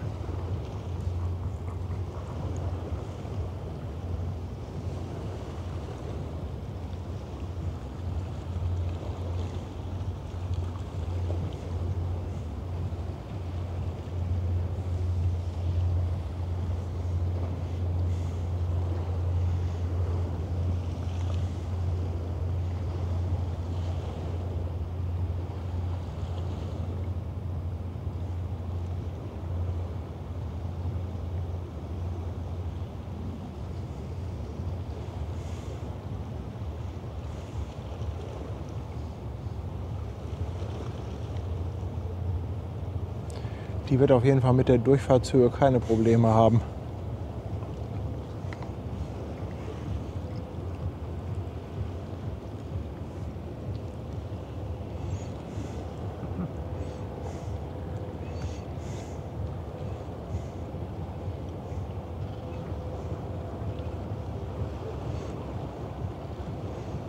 Gucken, ob wir die Maersk sehen können. Ach hier, guck mal, wir können ja ein bisschen Stauwatching machen. Ja, Ein Träumchen. das, was man sehen will. In der Tat. In der Tat.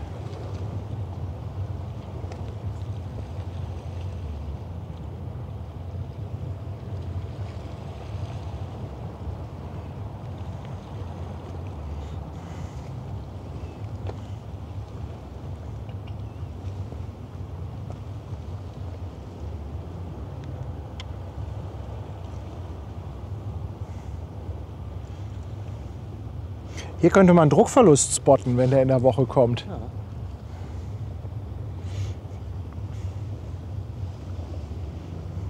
Ja. Jürgen meint, die Schiffe kommen extras zum Stream. Jürgen, danke für die 2 Euro. Jürgen, danke auch für das nette Geschenk, was du uns gestern überreicht hast. Also haben wir uns sehr gefreut.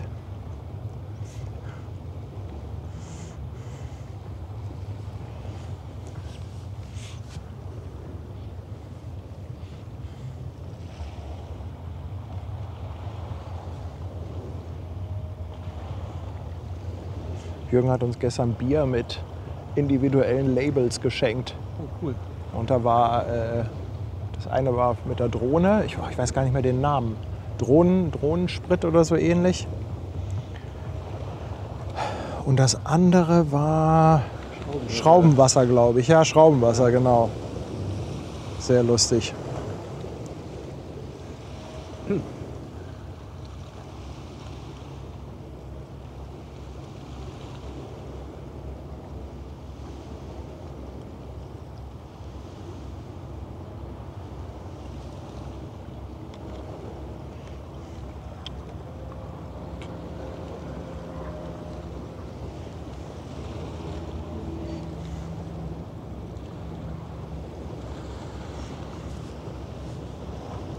Nightfish, danke für deinen Prime-Sub. Dankeschön. Arthur ist da. 21 Monate schon. Arthur, schön, dass du da bist. Grüße in den Taunus.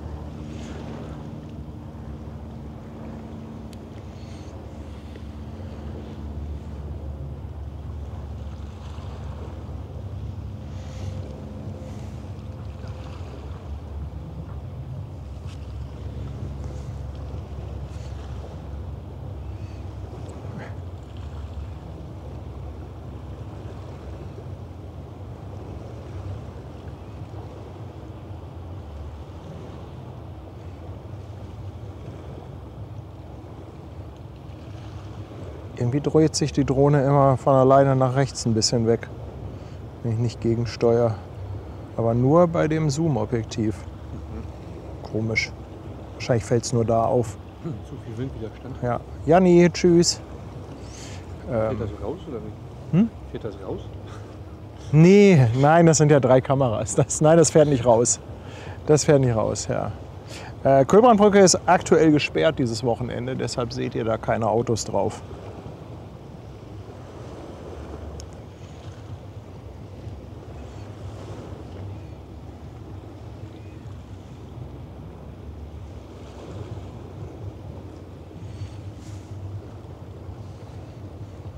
Oh, Arthur ist schon von Anfang an dabei, nur keine Hände frei. Ja.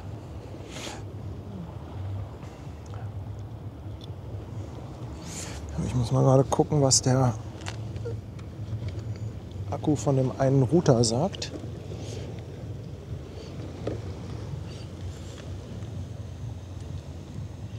So, der hat noch.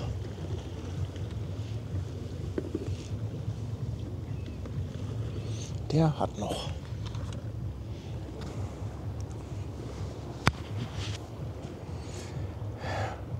Ja, die ist gesperrt halt wegen Sanierungsarbeiten. Die Kölbrandbrücke ist ja doch ein bisschen marode und deshalb musste halt öfters ein bisschen was dran gemacht werden. So, ich würde mal landen. Ach, du wartest noch, bis sie durchfährt. Ach so, ja, das können wir natürlich machen, dass wir sie noch unter der Kölbrandbrücke durchfahren lassen. Da hast recht. Wenn wir schon mal da sind. Ja, das stimmt.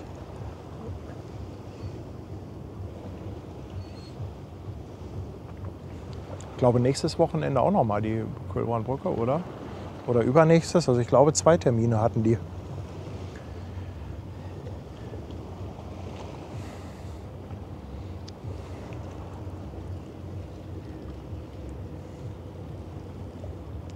Ach, die Gloria kommt gleich noch, ein Bulka. Ah, da sind Peter und Michel hingefahren. Na super. Mann, oh Mann, ey. Das hat ja hier Teststream-Charakter heute. Hilfe, was ist hier los? Schön, noch ein Bulka. Herrlich.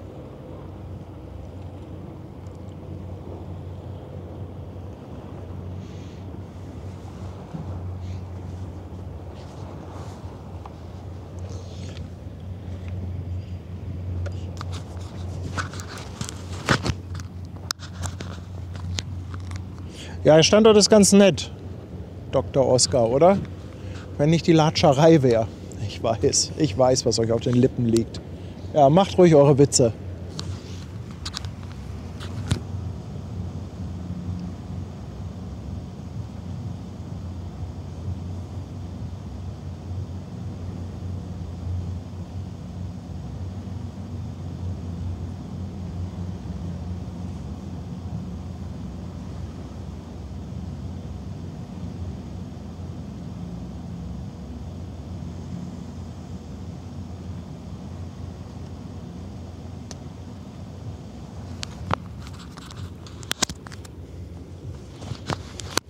Ey, ich habe neue Mikros bestellt.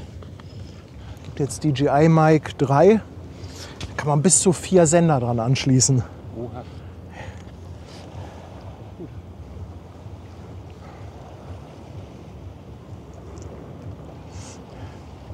Jetzt kannst du dann. Soll ich landen? Ja. Lufthansa 1, wind 020 degrees, 8 knots, runway 05, clear to land.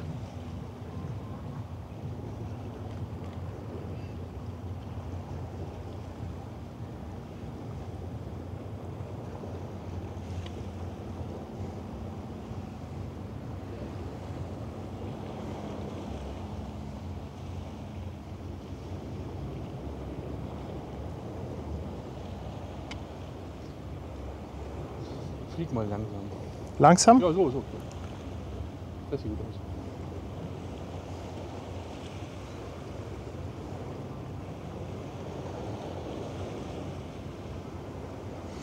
Du meinst mit Landung filmen? Ein bisschen. Du kannst auch die Landung filmen, aber es ist ein bisschen unspektakulär. Ja, das ist schön mit den Hafenkähnen da hinten. Guck mal, dann lande ich rückwärts. So, habe ich wieder umgeschaltet.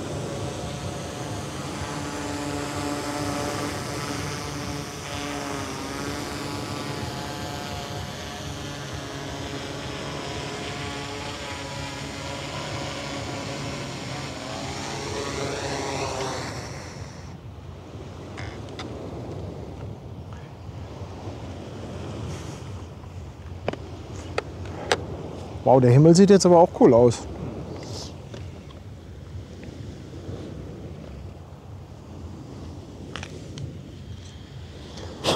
Boah, die Drohne hat ein Vieh mitgebracht, was da drauf sitzt. Ein blinder Passagier.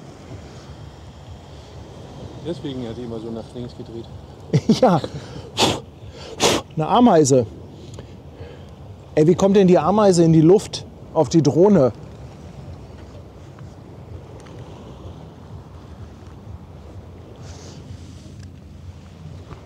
Frechheit.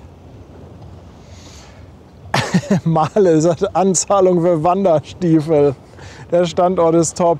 Ja, Dankeschön für die 2 Euro. Und Puffy 9, die fahrende Ritterin. Danke für 7 Monate auf Twitch. Dankeschön.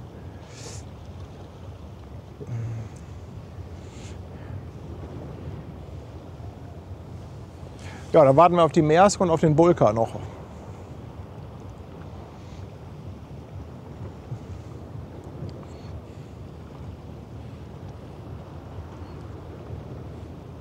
Arthur, wenn du da bist, magst du mal aufs Wetter schauen, ob uns hier noch regenmäßig irgendwas erwartet?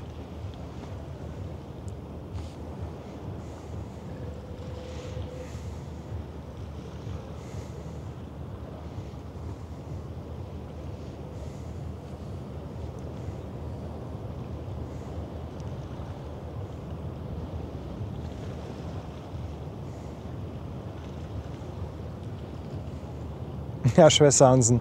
Es kann sein, dass die auch schon von Anfang an dabei war und mal eine kleine Runde drehen wollte. Gegen 19 Uhr können ein paar Tropfen fallen, sagt Arthur. Ja, ich hatte da auch so ein bisschen was gesehen. Ich habe auf jeden Fall einen Schirm mit. Aber ich würde mal unsere Sachen so ein bisschen kompakter zusammenstellen, damit wir dann auch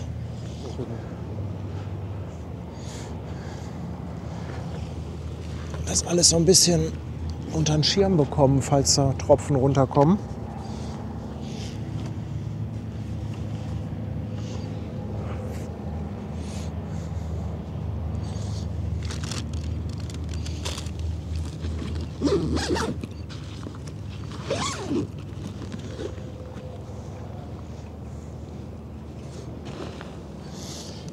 So, das sieht auch schon mal gut aus. Das sieht aus wie eine Hafenfähre, ne? Wie ein Bügeleisen. Da hinten. Diese Formation, Vorne geht's wieder runter. ja, da hast du aber echt viel Fantasie, Martin. Da ist im Vergleich. Seht ihr da ein Bügeleisen, eine Hafenfähre in den Wolken? Da bin ich mal gespannt. Oh, Eggy sagt, die Maersk ist schon unterwegs. Wunderbar. Ein Scooter mit Anhängerkupplung schlägt Guido vor. Danke dir. Danke für die 2,49.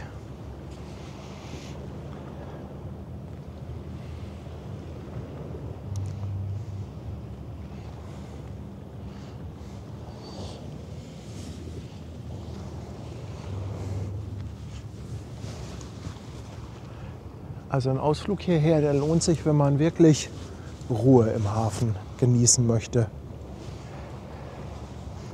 Ralf schickt eine Anzahlung für ein Dienstmoped. Ja, du darfst hier nicht langfahren. Wobei mit dem Moped könnte man hier langfahren. Aber ich denke mal, dürfen ist was anderes. Das ist eine Straße. Ich weiß aber nicht, ob du dann da hinten da reinkommst. Ja, da ist so eine Tür in der Spundwand mit einer ziemlich hohen Schwelle. Nee, weiter hoch. Ach so, Richtung CTA kommst du. da kommst du durch? Mhm. Okay. Ich glaube, da kommst du nachher bei der Schleuse wieder raus. Den kenne ich gar nicht, den Eingang. Und der ist so für Fahrzeuge. Okay. Ich könnte mir auch vorstellen, dass das hier der Rettungsweg für den Elbtunnel ist. Das kann sein, dass es hier irgendwo Ausgänge gibt.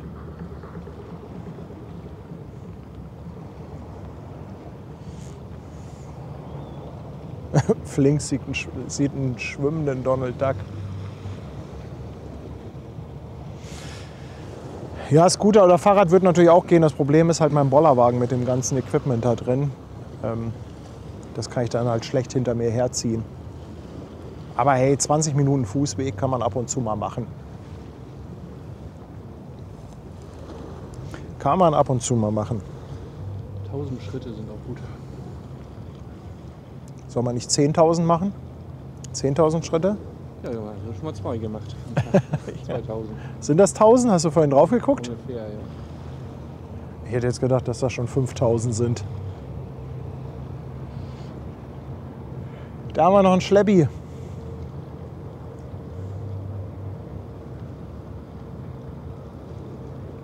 Guck mal, die Tonne ist jetzt wieder links vom Ja. Pegelturm.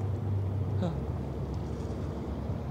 Interessant, wie die in der Strömung sich bewegt. Vor allem, wie viele Meter die sich bewegt.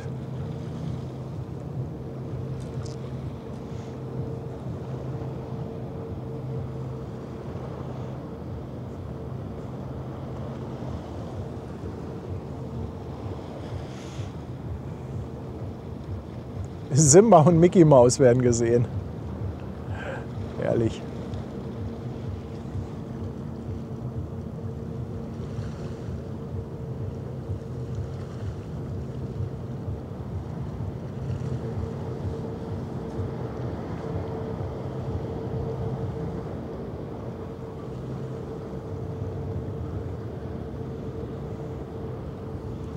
Da kommt noch ein Holzboot. Ah, ein kleines. Ja, aber winzig.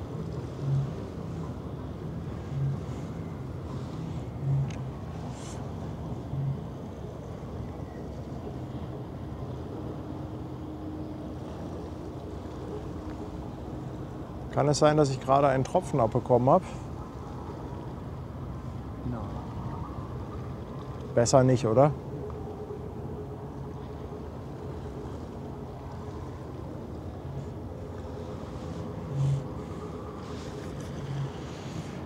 Ralf fragt nochmal, wie das heißt. Wie heißt das hier? Marswerder Höft oder so? Oh, ich habe den Namen schon wieder vergessen.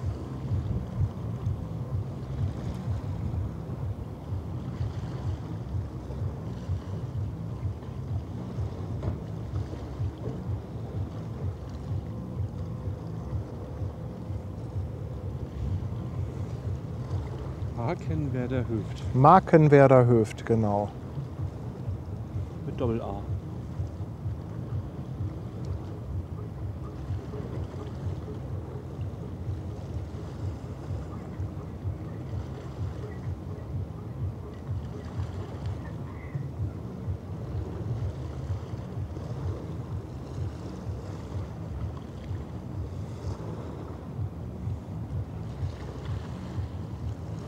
Verkehrsberuhigt. Danke dir für 2,02 € Trinkgeld. Für einen angenehmen, schwesternfreien Stream.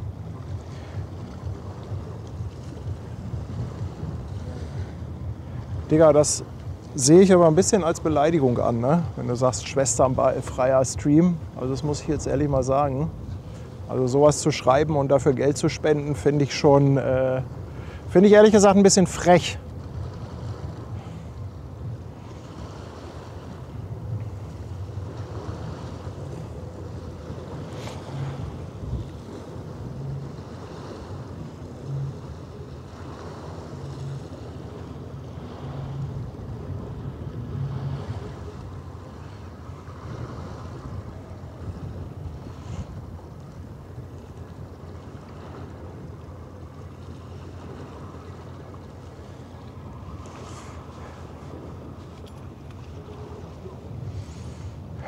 Nee, sagt Schwester Hansen auch, nee, geht gar nicht. Also sorry, aber mit sowas bist du hier echt falsch. I'm Joey, ich danke dir für 3 Monate Prime Sub, danke. Und Frettchen auch 3 Monate mit dem Sub dabei. Dankeschön, Dankeschön.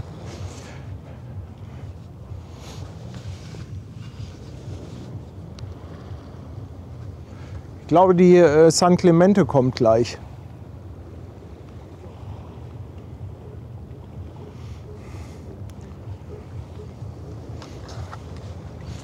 Achso, hier stehen die Akkus ja jetzt. So.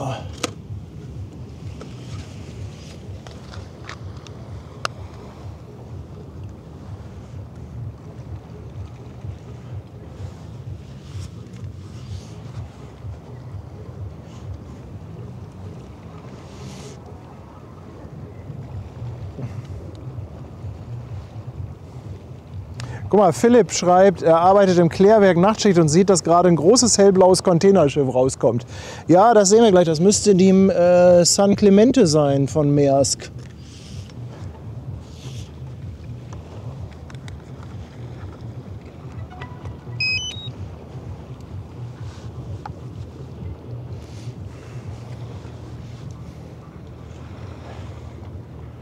Ich mache mich mal startbereit.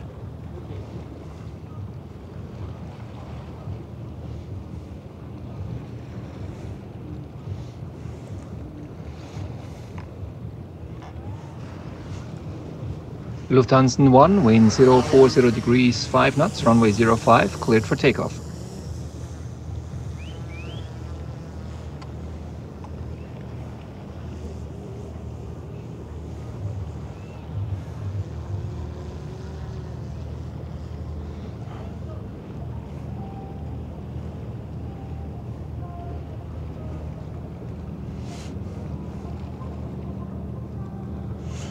So, dann machen wir noch ein bisschen Autobahn-Watching mit der Maersk.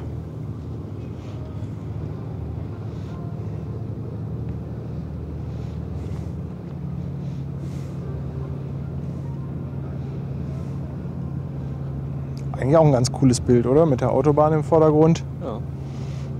Das hat was. War das jetzt gesperrt? Hä? Nee.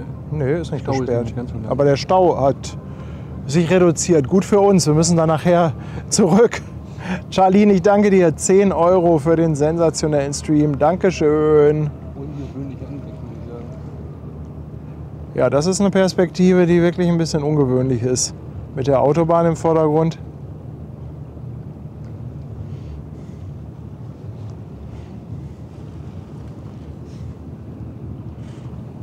Ja, die Spende geht auf jeden Fall mit in die Seemannsmissionskasse.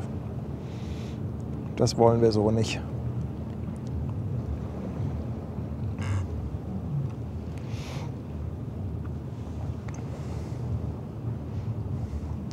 Yves, ich danke dir auch nochmal 10 € für die super tollen und netten Mods. Dankeschön.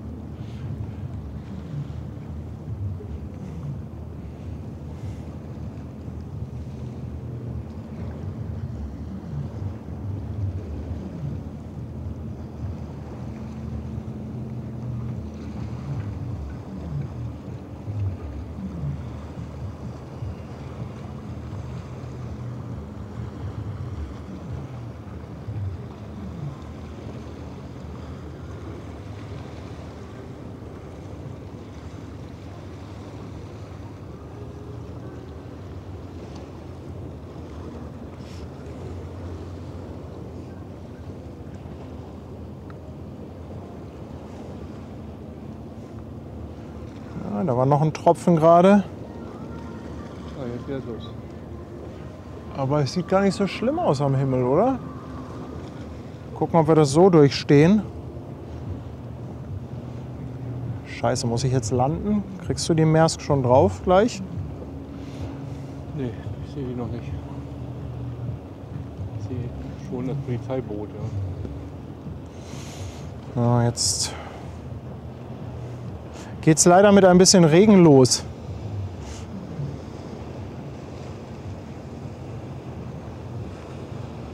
Ich würde mal lieber landen, kurz, weil eventuell muss ich einen Schirm halten. Das kann ich den ja auch halten. Ja, durch lande schnell und dann die Maersk haben wir ja gleich auch auf der großen Kamera.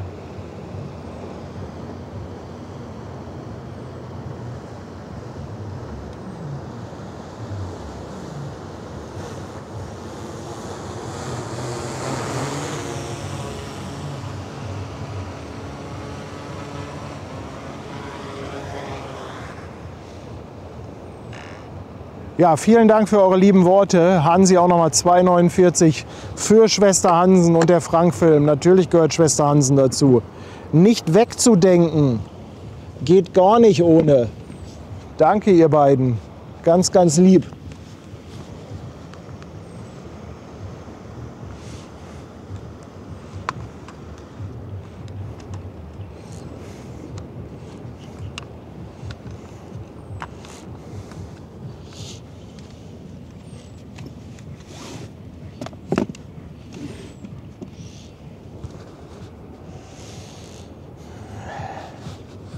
Ach Ursula, wir lassen uns die Stimmung nicht kaputt machen, aber da muss auch mal eine Ansage her, ne?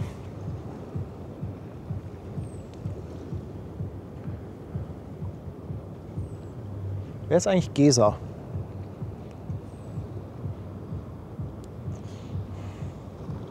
Gesa?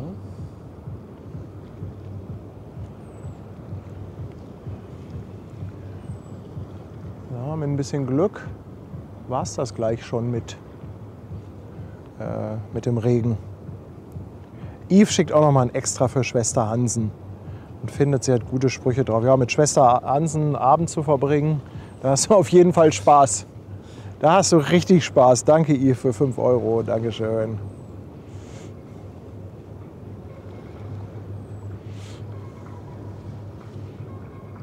Guck, auch der Postbödel haut noch einen raus. Ohne Schwester Hansen alles doof.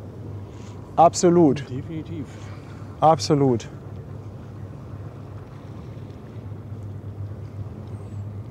Gibt aber auch Menschen, ne? Also wirklich.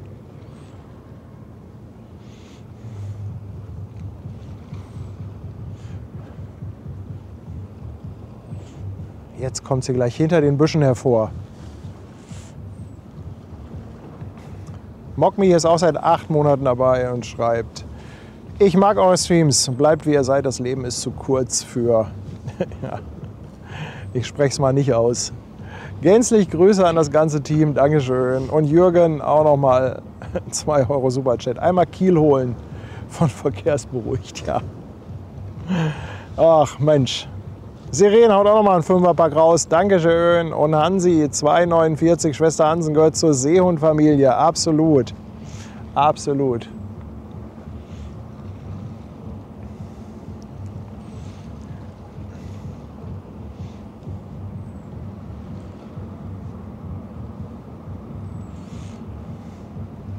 So, habe ich denn noch Infos zur Maersk? Die Maersk San Clemente, 300 Meter lang ist sie, 48 Meter breit. Baujahr 2014, fährt unter der Flagge von Singapur, kann maximal 9.000 TEU transportieren und hat eine Bruttoraumzahl von 94.930. Guck mal, da stehen auch einige vorne auf der Manöverstation. Sag mal, war es das jetzt schon mit dem Regen? Ja, da hinten regnet es noch, hier so links von uns, ne?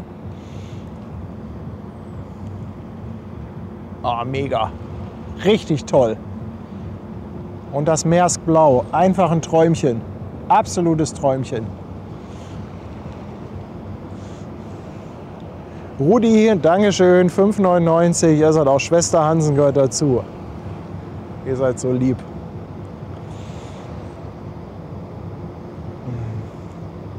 Seren schreibt, er bekommt die 1000 vor. Seren, du bist aber auch echt verrückt, ne?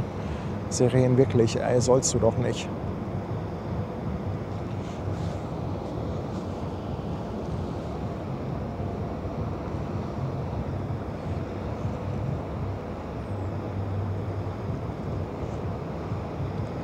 Zwei.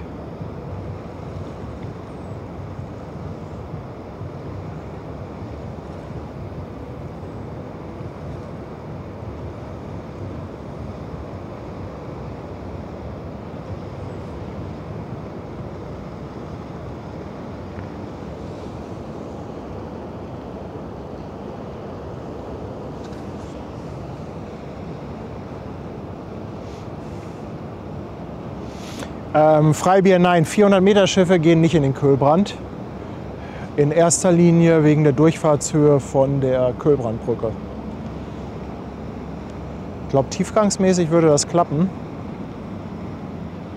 Jürgen schreibt, Regen müsste durch sein. Und wir, nein, nein, ist er nicht, Jürgen. Ist er definitiv nicht. Fängt gerade an.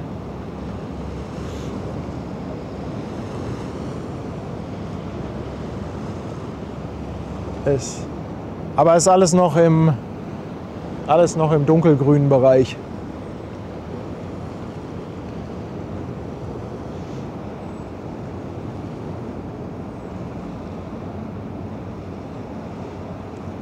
Boah, Sirenen, ey. Digga, nochmal ein Fünferpack, Mensch. Danke, mein Lieber. Ich glaube, ich fahre auch heute Abend noch Schwester Hansen besuchen. Einfach, weil ich es kann. Gnolde, ja, es ist eine neue Köhlbrandbrücke geplant. Im Moment hört man da nichts von. Aber das Ganze spielt sich auch eher so in den 2040er Jahren ab, oder? Mit der Fertigstellung. Also es dauert richtig lange. Und ja, gibt immer so Phasen, ne? Da kocht das Thema in den Medien hoch, wenn wieder irgendwas veröffentlicht wird, irgendwas Neues dazu kommt. Und ja, jetzt ist aber schon seit ein paar Monaten Ruhe. Hat man nichts gehört, was der aktuelle Status ist. Genau, warmes Wasser von oben. Ja, das ist also tatsächlich, glaube ich, nicht weiter schlimm, was hier runterkommt.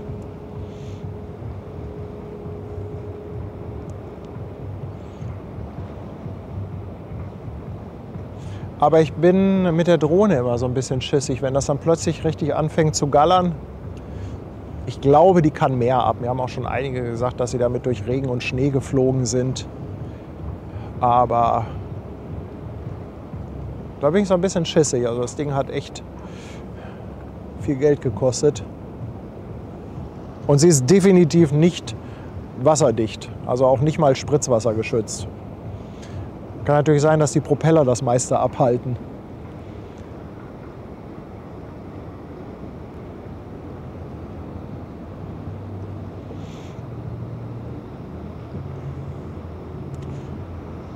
Philipp hat eine interessante Frage. Weiß jemand, wieso der Rauch bei Schiffen aus den Schornsteinen gelb erscheint? Also wenn da gelber Rauch rauskommt, gelber oder auch teilweise weißer Rauch, dann lässt das meistens auf einen sogenannten Scrubber deuten. Scrubber sind Abgaswaschanlagen. Das muss man sich so ein bisschen so vorstellen wie beim Auto, wo das mit AdBlue gemacht wird. Da wird also da werden die Abgase gewaschen. Es gibt da, glaube ich, zwei Verfahren. Es gibt ein trockenes und ein nasses Verfahren. Und dabei wird halt sehr viel Wasserdampf erzeugt. Und dann sieht das meistens weißlich, teilweise halt auch so gelblich aus, was da oben rauskommt.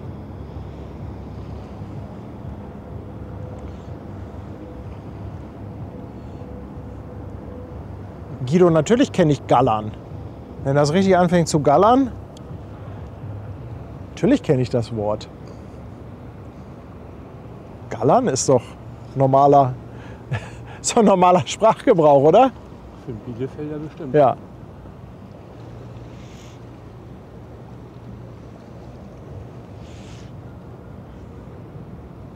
Ja, aber ein schöner Spot, ne? Also so dicht wie die hier vorbeikommen, bräuchte man noch das 16 mm Weitwinkel.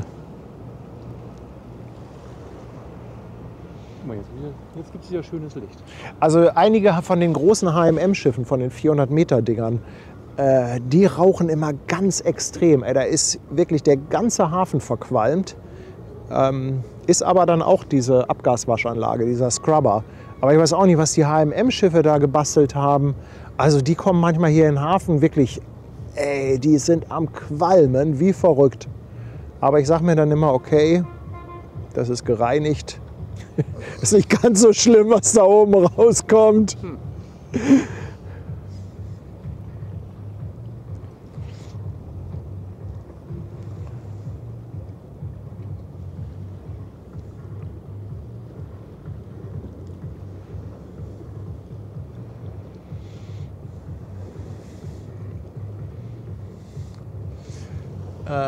Teufel ergänzt das gerne nochmal. Ja, das ist, der Scrubber ist schon was anderes als die AdBlue-Geschichte beim Diesel. Aber ich denke so als Vergleich. Aber schreibt gerne noch mal eine genauere Erklärung rein.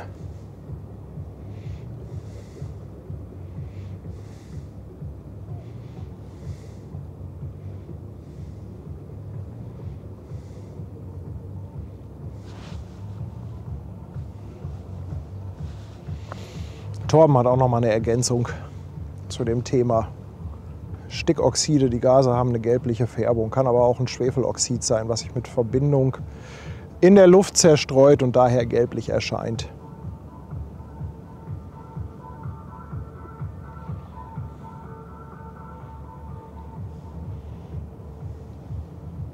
Jetzt haben wir noch den einen Bulker, oder?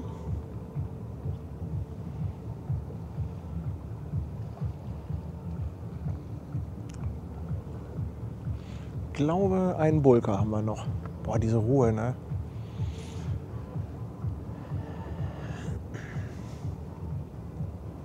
Ach, Heike, danke für die Kalenderbestellung. Oh, Beate sagt, das Horn mit Schwester Hansen einspielen. Ich weiß gar nicht, ob ich das hier drauf habe. Das habe ich hier gar nicht. Ich weiß, welches du meinst. Wir hatten ja mal Schwester Hansen, Herr Kapitän, und dann kam tatsächlich ein Horn. Aber das habe ich gar nicht rausgeschnitten aus dem Stream. Verdammt. Ja. Skandal. Nein. Jetzt, wo ihr es sagt, in der Tat, das ist ein Skandal. Volker, Dankeschön, 2,49 für wunderbare Bilder. Dankeschön.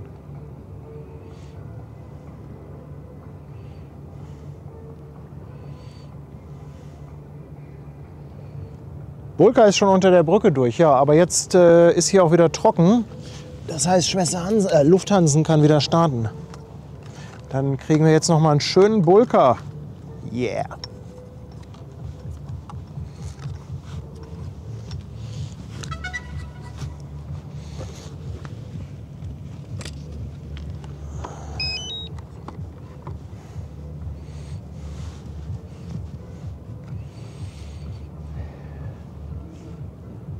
Oh, ich sehe den hier,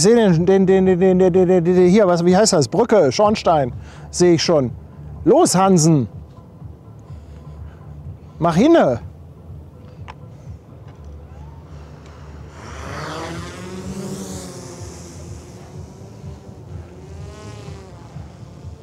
So. Ich hab schon. Kein Bild. Doch, jetzt ein Bild. Bild ist da.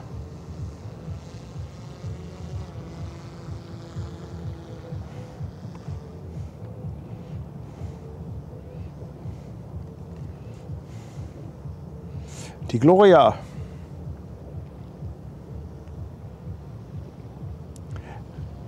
Andi, unser Sattelschlepper. Ich danke dir vielmals für 10 Franken. Wieder mal sensationell. Dankeschön. Ah, guck mal, der Schlepper scheint ein bisschen gegenzusteuern jetzt für die Kurve. Nee, der ist schon los. Der ist schon los.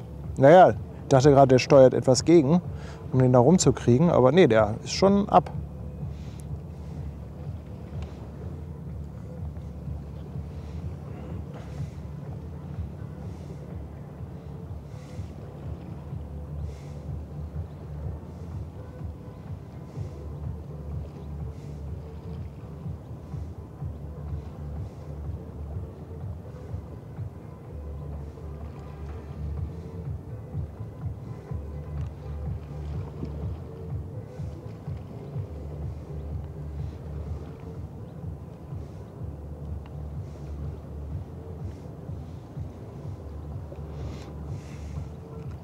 Nächster Schauer erst in einer Stunde. Ja, auch das ist ja zeitlich ganz gut. Ne? Ich glaube mit der Gloria, ich glaube danach ist dann hier auch langsam Feierabend.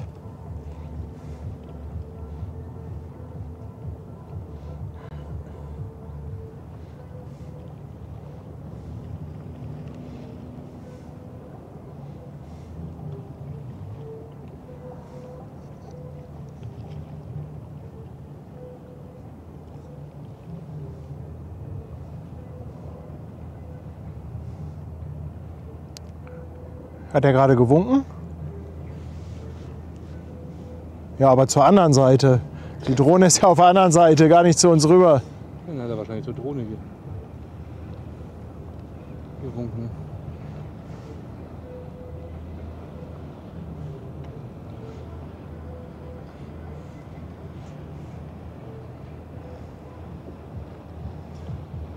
Das ist der Nachteil, wenn man da steht, wo niemand steht.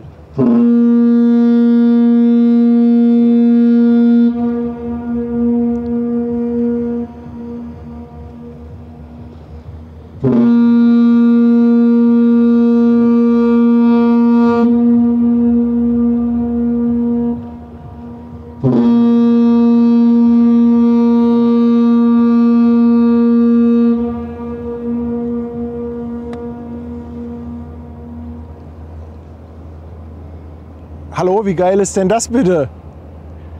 Wie geil ist denn das bitte, die Gloria?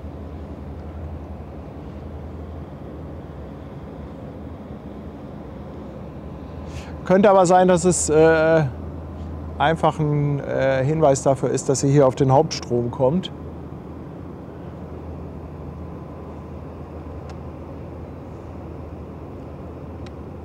Trotzdem, richtig cool. Was für ein cooles Horn.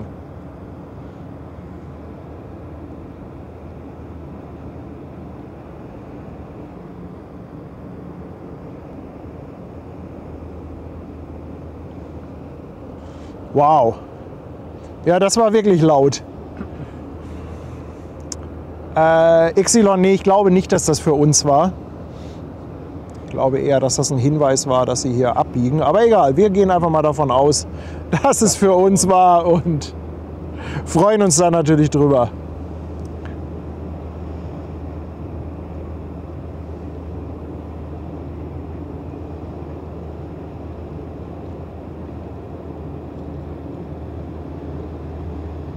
Was für eine tolle Überraschung.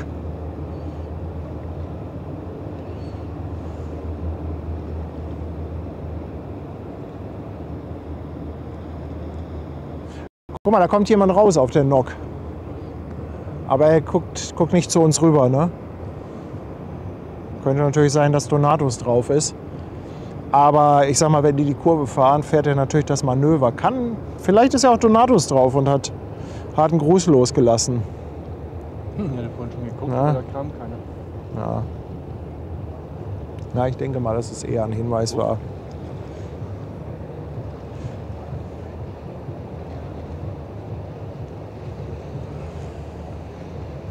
Guck mal, Jürgen hat es rausgesucht. 3, lang, ich will überqueren.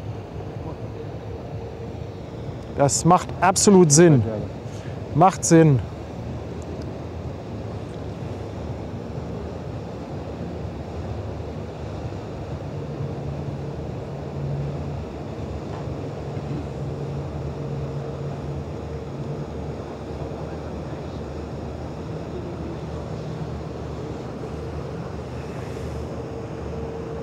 Oh, Yves, Dankeschön, nochmal 10 €. Super Stream, wie immer, kann man gut entspannen. Ja, ist wirklich entspannt hier. Also, hier kommen wir nochmal hin, oder? Ja. Nächstes Jahr. Ja. Tanja meint, das war Donatus, aber ja, kann sein. Also kann sein, dass es Donatus ist. Kann aber auch was anderes. Ich frage ihn nachher mal.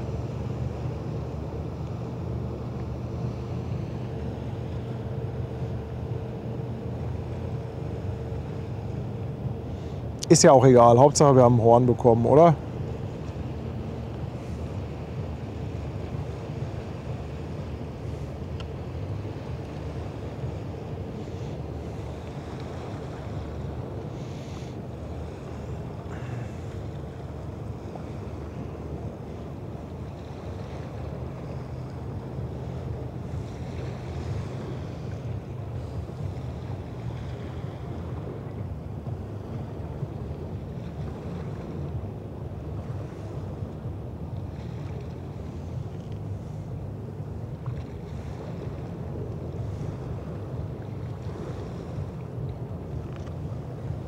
Was für ein schönes Abendlicht.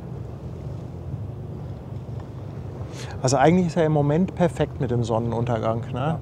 Kurz nach 8.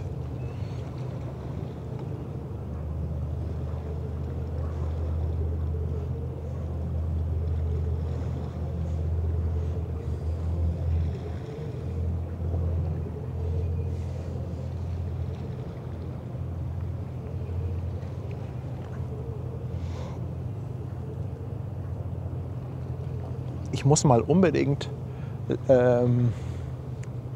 die Hornzeichen lernen. Ja, es gibt ja so standardmäßig, ne? Gibt ja welche, Maschine geht rückwärts und Steuerbord, Backbord und so weiter. Also die haben ja viele von was zu bedeuten. Das ist ja nicht einmal nur zum Spaß oder zum Grüßen. Also ganz im Gegenteil, normalerweise haben die ja eine Bedeutung. Hier im Hafen werden sie natürlich oft zum Gruß benutzt, gerade von den Kreuzfahrtschiffen. Aber hin und wieder hat das Ganze dann natürlich auch einen Hintergrund.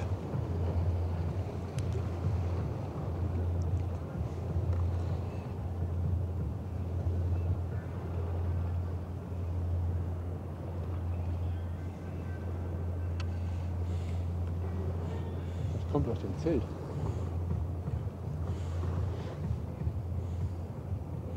Ja, vielleicht ist da, wo sie planiert haben, ne? Ja. Ich kann ja gleich mal mit der Drohne runter gucken, ob ich da was sehe, wo die Musik herkommt. So, fliegst mal rein.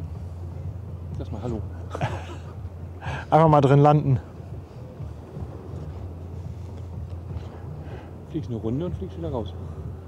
Boah, was für ein Licht.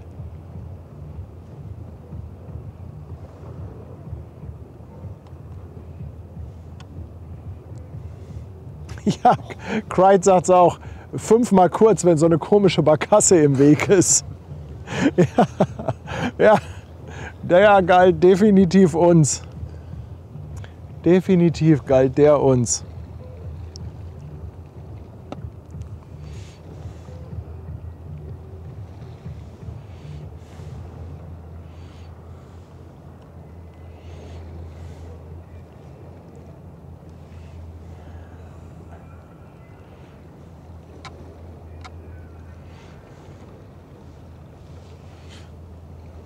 Das ist doch auch schön, das Bild, oder? So im Weitwinkel.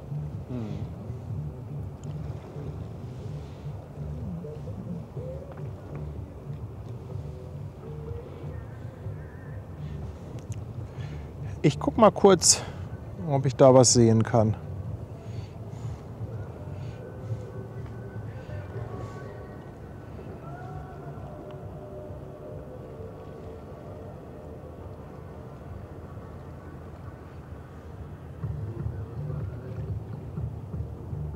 Kann nicht das Zelt sein. Kommt das wieder von da? Ist weiter links, ne?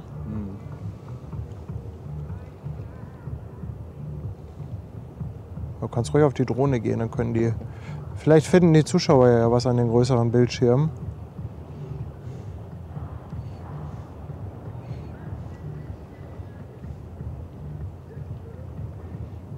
Da sitzen so 3 Jungs auf der Treppe. Aber die haben ja so laute Musik an. Nee, ne? Also ich würde auch sagen, es kommt eher hier so aus der Richtung.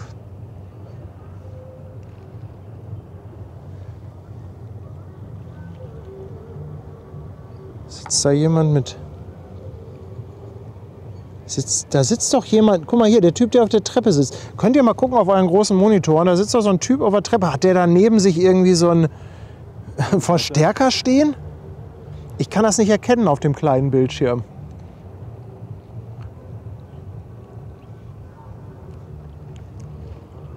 Das könnte natürlich sein.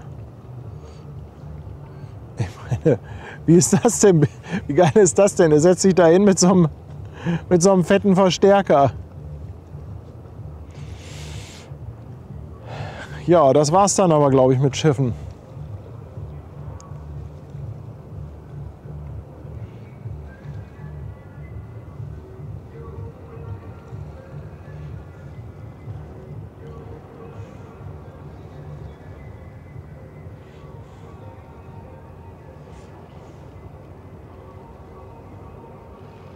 Ah ja, ihr schreibt, das könnte sein. Ja, hat er.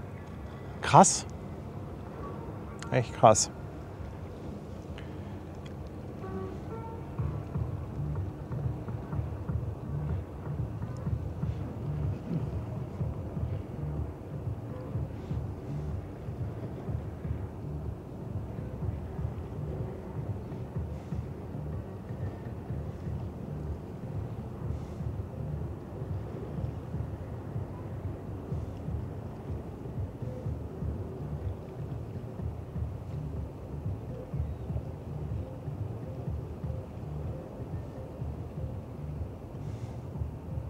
Schade eigentlich. Jetzt geht's richtig los mit dem Licht.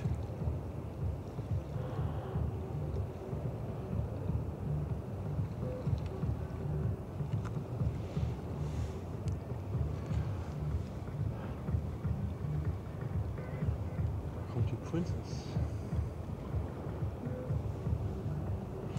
Ja, ein paar Fähren und die Princess.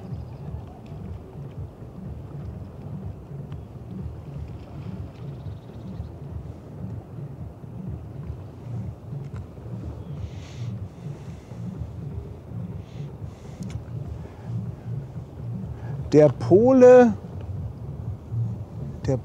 der deine Ist-See klaut.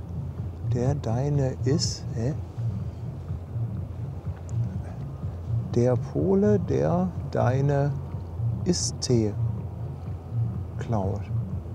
Okay, danke für die 100 Bits. Mein Opa Werner König ist total begeistert von dem Stream. Schaut immer zu. Liebe Grüße an Opa Werner. Liebe Grüße.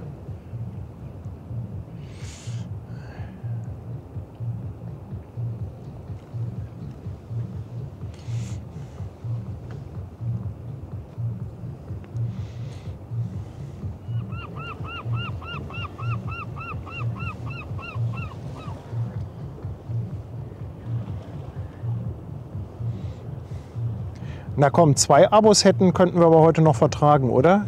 Dann nehmen wir die nächste 100er-Hürde. Das wäre doch noch was.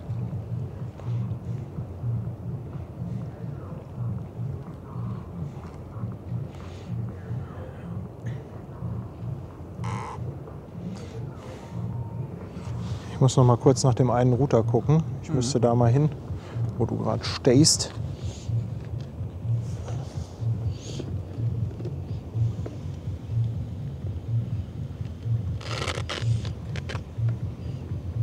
Nee, der hält noch durch. Alles Judy. Alles Goodie gut. Dabei, das ist eine Mavic 4 Pro, mit der ich hier fliege.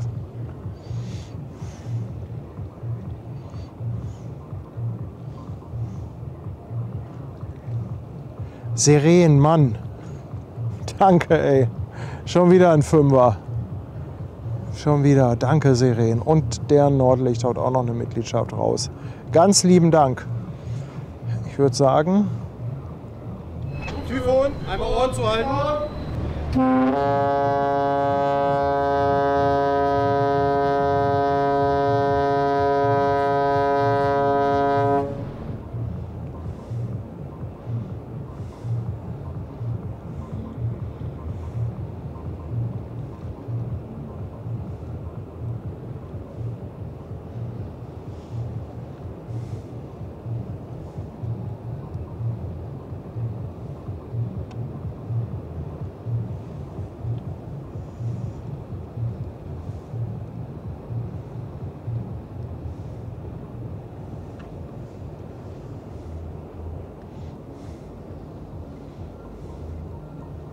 Fährenromantik.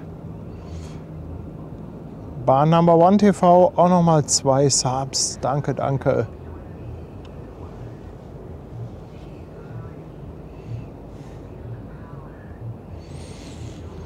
Ja, aber ich glaube, das war's mit dem Schiffsverkehr. Ich würde dann mal so langsam nach Hause kommen. Lufthansa 1, wind 020 degrees, 8 knots, runway 05, clear to land.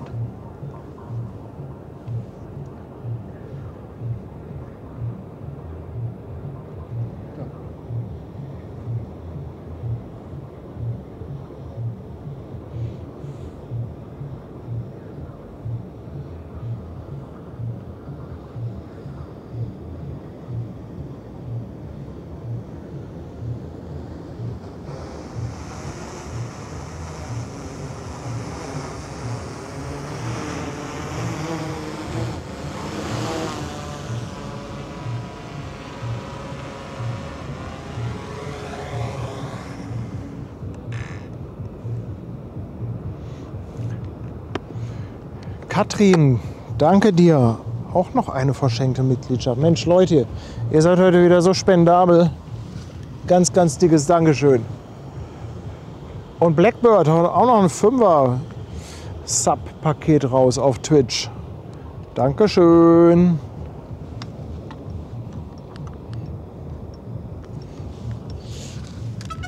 Nee, ausgehen solltest du nicht an. So. Ja.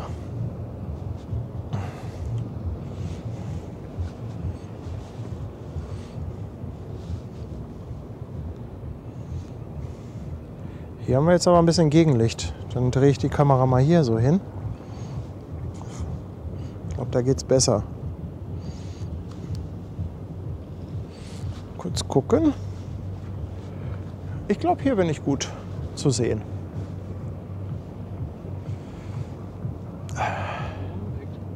Ja, das war doch ein schöner Stream, oder? Also hier der Standort. Wie gesagt, das letzte Mal war ich hier bei der Auslaufparade Hafengeburtstag 2024. Ich habe das immer so ein bisschen gescheut, wegen des langen Wegs, den man hier gehen muss. Also hier hinten an der Spundwand entlang muss man so circa 20 Minuten laufen. Aber ich muss sagen, ich bin heute wieder positiv überrascht worden. Wir haben natürlich auch echt Glück gehabt. Also wir haben richtig Glück gehabt, was im Kühlbrand los war. Also es sind richtig viele Schiffe rein und rausgegangen. Das hast du natürlich auch nicht immer. Das war halt schon so ein bisschen abzusehen auf der Segelliste. Und deshalb dachte ich mir, Mensch, das ist doch irgendwie mal eine coole Möglichkeit, hier mal wieder hinzugehen. AIDA hatten wir, jede Menge Containerschiffe, jede Menge Beifang. Ich hoffe, es hat euch gefallen. Also ich fand es spitze, ja. Wetter super, total angenehm, ganz viel Ruhe und wieder ganz, ganz viele liebe Zuschauer im Chat und natürlich auch still dabei. Vielen Dank, dass ihr eingeschaltet habt und vielen, vielen Dank auch für eure großzügige Kanalunterstützung. Danke natürlich auch an Martin, der hier an der Kamera wieder assistiert hat. Und natürlich auch ein dickes Dankeschön an unsere lieben Moderatoren, ohne die hier gar nichts laufen würde. Und ganz besonders natürlich an unsere liebe Schwester Hansen, die hat heute extra Liebe verdient. Ich danke dir vielmals, meine Kleine. Ja, morgen wird es eventuell einen Stream von der Stettin geben. Ich muss das dann vor Ort noch abklären. Also wir fahren auf jeden Fall mit. Ob es einen geben wird, das wird dann eher ein bisschen spontan sein. Wäre, wenn, wahrscheinlich so circa 11 Uhr. Aber das wäre, glaube ich, echt eine ganz coole Geschichte. Von 11 bis 13 Uhr fahren wir damit und abends hätten wir dann 2 AIDAs, die rausgehen. Wo ich mich dahin stelle, muss ich mal gucken. Aber da bietet sich eigentlich die Seemannsmission wieder an, in der Hoffnung, dass man da ein paar Hörnchen zu hören bekommt. Euch allen einen schönen Abend. Bis dahin, Hamburg Hafen Live, over and out. Ich